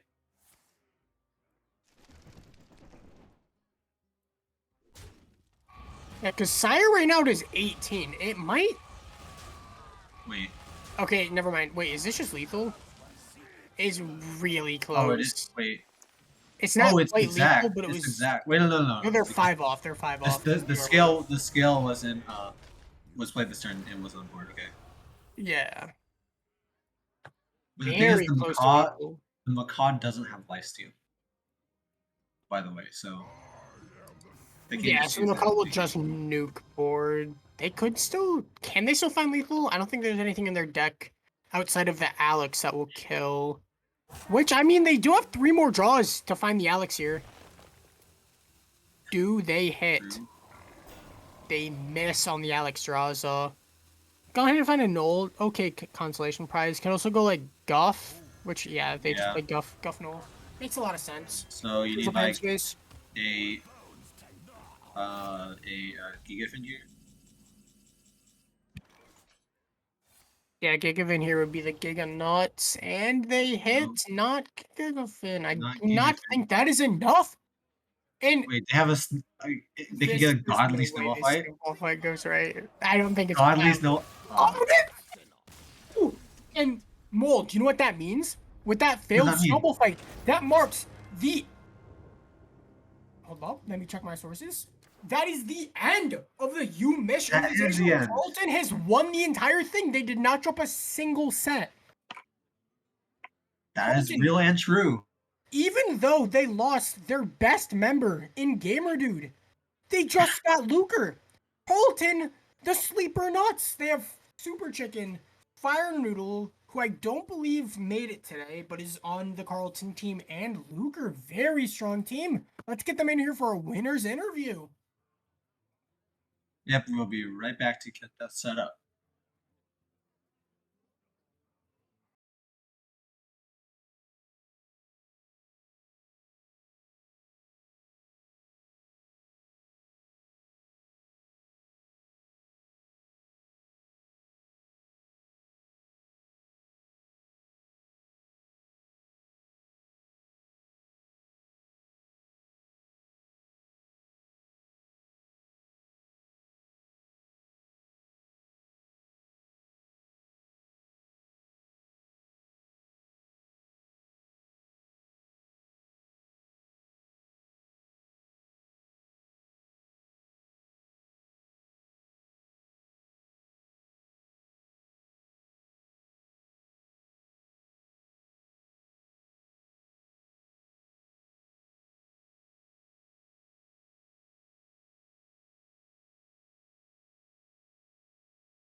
All right, and it looks like we are back with the interview.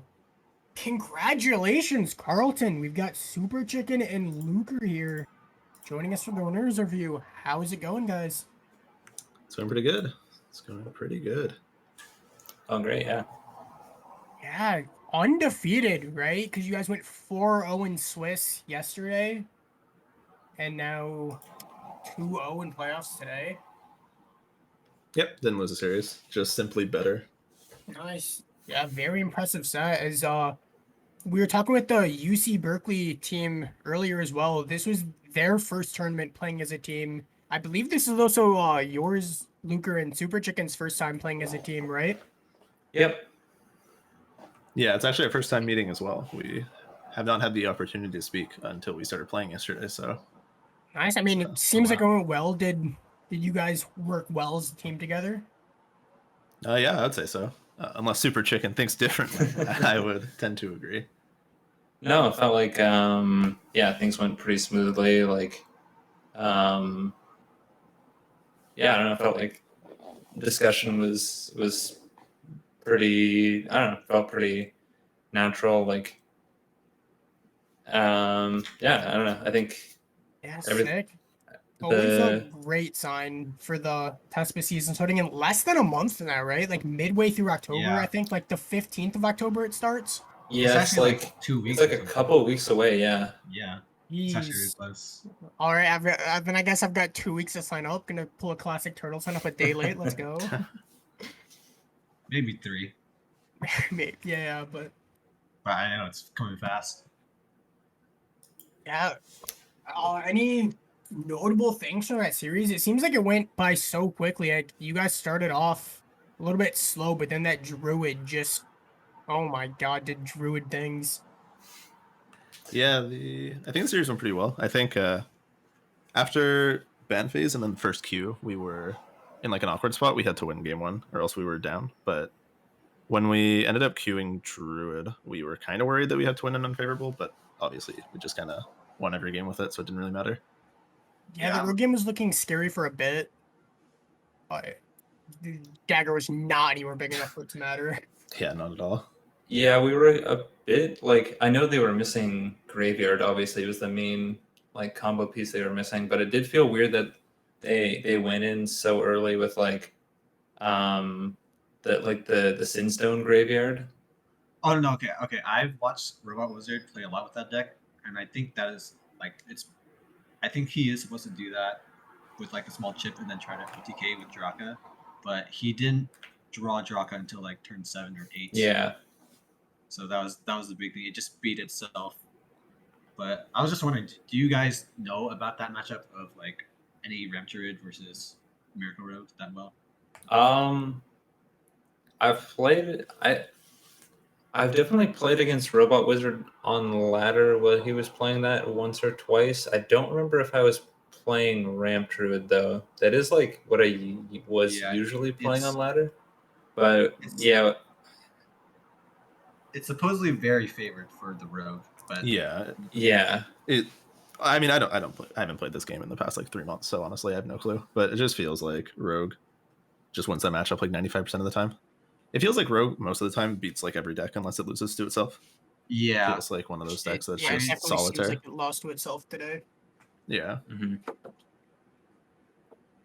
I mean, I did go game by game and try to predict every game in like in the correct order too. And the game that it went off that was the Druid versus the Rogue game, and I predicted a 3-2 for Berkeley. So that game was actually very huge to bring it back.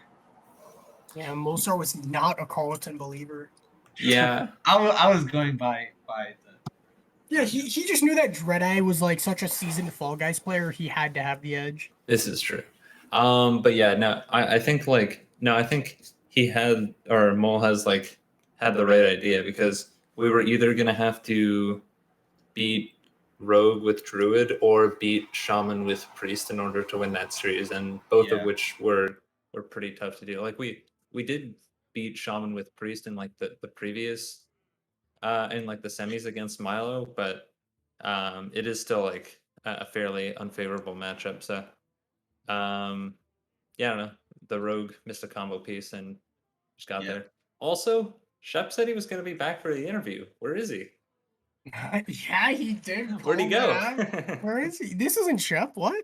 That What's that might have been happening? Jedi, but I don't know. One of them did say that. Yeah, but another thing I noticed from this set, Chicken, you're not in front of the stairs. What? This I is know. you're in a I know. kitchen right now. What is happening? I've moved on from the stairs. You probably won't see the stairs for a while. Do you think this will like affect your stocks as a Hearthstone player? Like, are you gonna get worse now that you don't have the stairs carrying you? Maybe. I mean, I'm you're 6-0 for this collegiate season, so looking Mhm. very good so far. Yeah, I think I think we're one of the best, like probably like top 3 collegiate team this season. Like we didn't do great in like HCM last year, but did pretty well on everything else, like coming first and third in CSL and then winning OPSE. So Yeah, and another thing we've touched on is your guys' third is Fire Noodle again this season, Yeah. right? Fire Noodle, if you guys keep up with Masters tours, top 16 Masters tour recently, so a third like they're winning without Fire Noodle, and Fire Noodle is a very strong player as well. So Carleton and Berkeley, two very strong teams to look out for in this upcoming season of HGM. Yeah, Yeah, we're we lucky that actually- our team is like super stacked. We have like 2 golden card backs, 3 pro players. It's like kind of insane. Like what? yeah, we have the only good NA player on our team. Who could this be? The only one who's hit the only NA player who's hit like top 16 in a Masters tour. Yeah, at least recently. Yeah, the only one that I can remember off the top of Collegiate, my at head. least. People have gotten close. Like I think you were like a game away or something, Super Chicken as well, right? Yeah. But never quite getting there. And yeah, Mole. Anything else you want to add? I just want to maybe like talk about how like I feel like the collegiate landscape just got so much stronger this year with the additions for like Carleton, Berkeley that we just saw in the finals, compared to last year where Yeah, also like Ego Waffle coming back Yeah, from Ego his Waffle coming back. hiatus. You know, we have like multiple former grandmasters, a ton of Yeah. Masters Tour players in the season. It seemed like it was starting to lower the power level of HCM over the previous years, but this year Yep, just it's everyone holding out. full swing and coming in with insane lineups. Yeah, it's looking like a pretty stacked year. It'll be nice to compete and play against people who know what they're doing. It'll be fun. For real. Well, you can assuming HCM players know what they're doing, which sometimes it definitely seems like we don't. I'm sure it'll be fine. I've been told to stall for a little bit. Production has something planned. I don't know what, but anything else that anyone wants to say? Oh wait, we're checking stream. What? Oh. What? What could be planned? What is happening, Chicken? Why are you laughing? I've been replaced with a picture of me in front of the stairs. No way! Okay, this is okay. This is the Super Chicken I know and love. I was getting a little bit worried. Like those bananas in the background, very off-putting. But the railings now have me feeling right back home, ready to I'll just jump get a into this staircase collegiate season. backdrop. Now Like, on. Green screen it please in. do. Hell yeah. Yeah, but we were talking about before the interview, Luker, this is your first collegiate event, right? Yep, first collegiate event. I mean, I technically there was some like open. I want to say 2 weeks ago, but I forgot to check in around 2. So this I'd say was the first like proper collegiate thing. Yeah. Yeah. Was it like Naki or something? I actually don't Or know. something else? I have no idea what it was. It was Super Chicken sent me the link for it. I played round 1 and then I went to lunch and forgot about it. But Yeah, is that like the NACE tournament? Oh, Okay, yeah. okay. Wait, Mo, did you pronounce it Naki? That's It's very not, funny. that's not That's really the- how you say it. That's the West Coast pronunciation. I've Oh, always God. just said Oh, Biggs. okay. Okay, then I actually have validation. So Yeah. I always have that. Yeah. Cool. Hey, I wonder who won that first qualifier. Me too. Hmm. Too bad Yeah, I we'll never wonder. know, and no one Yeah, should we'll talk never about know. it. Yeah, nobody should talk about Naki here. All right. Well, once again, congratulations, Carlton, for winning this back to school invitational. And Thank, thank you for putting it on. yeah, thank you, Luke and Wild Rose from Umish for putting together this tournament and having Mo and I on stream. It was a ton of fun to cast and ton of fun to watch happen.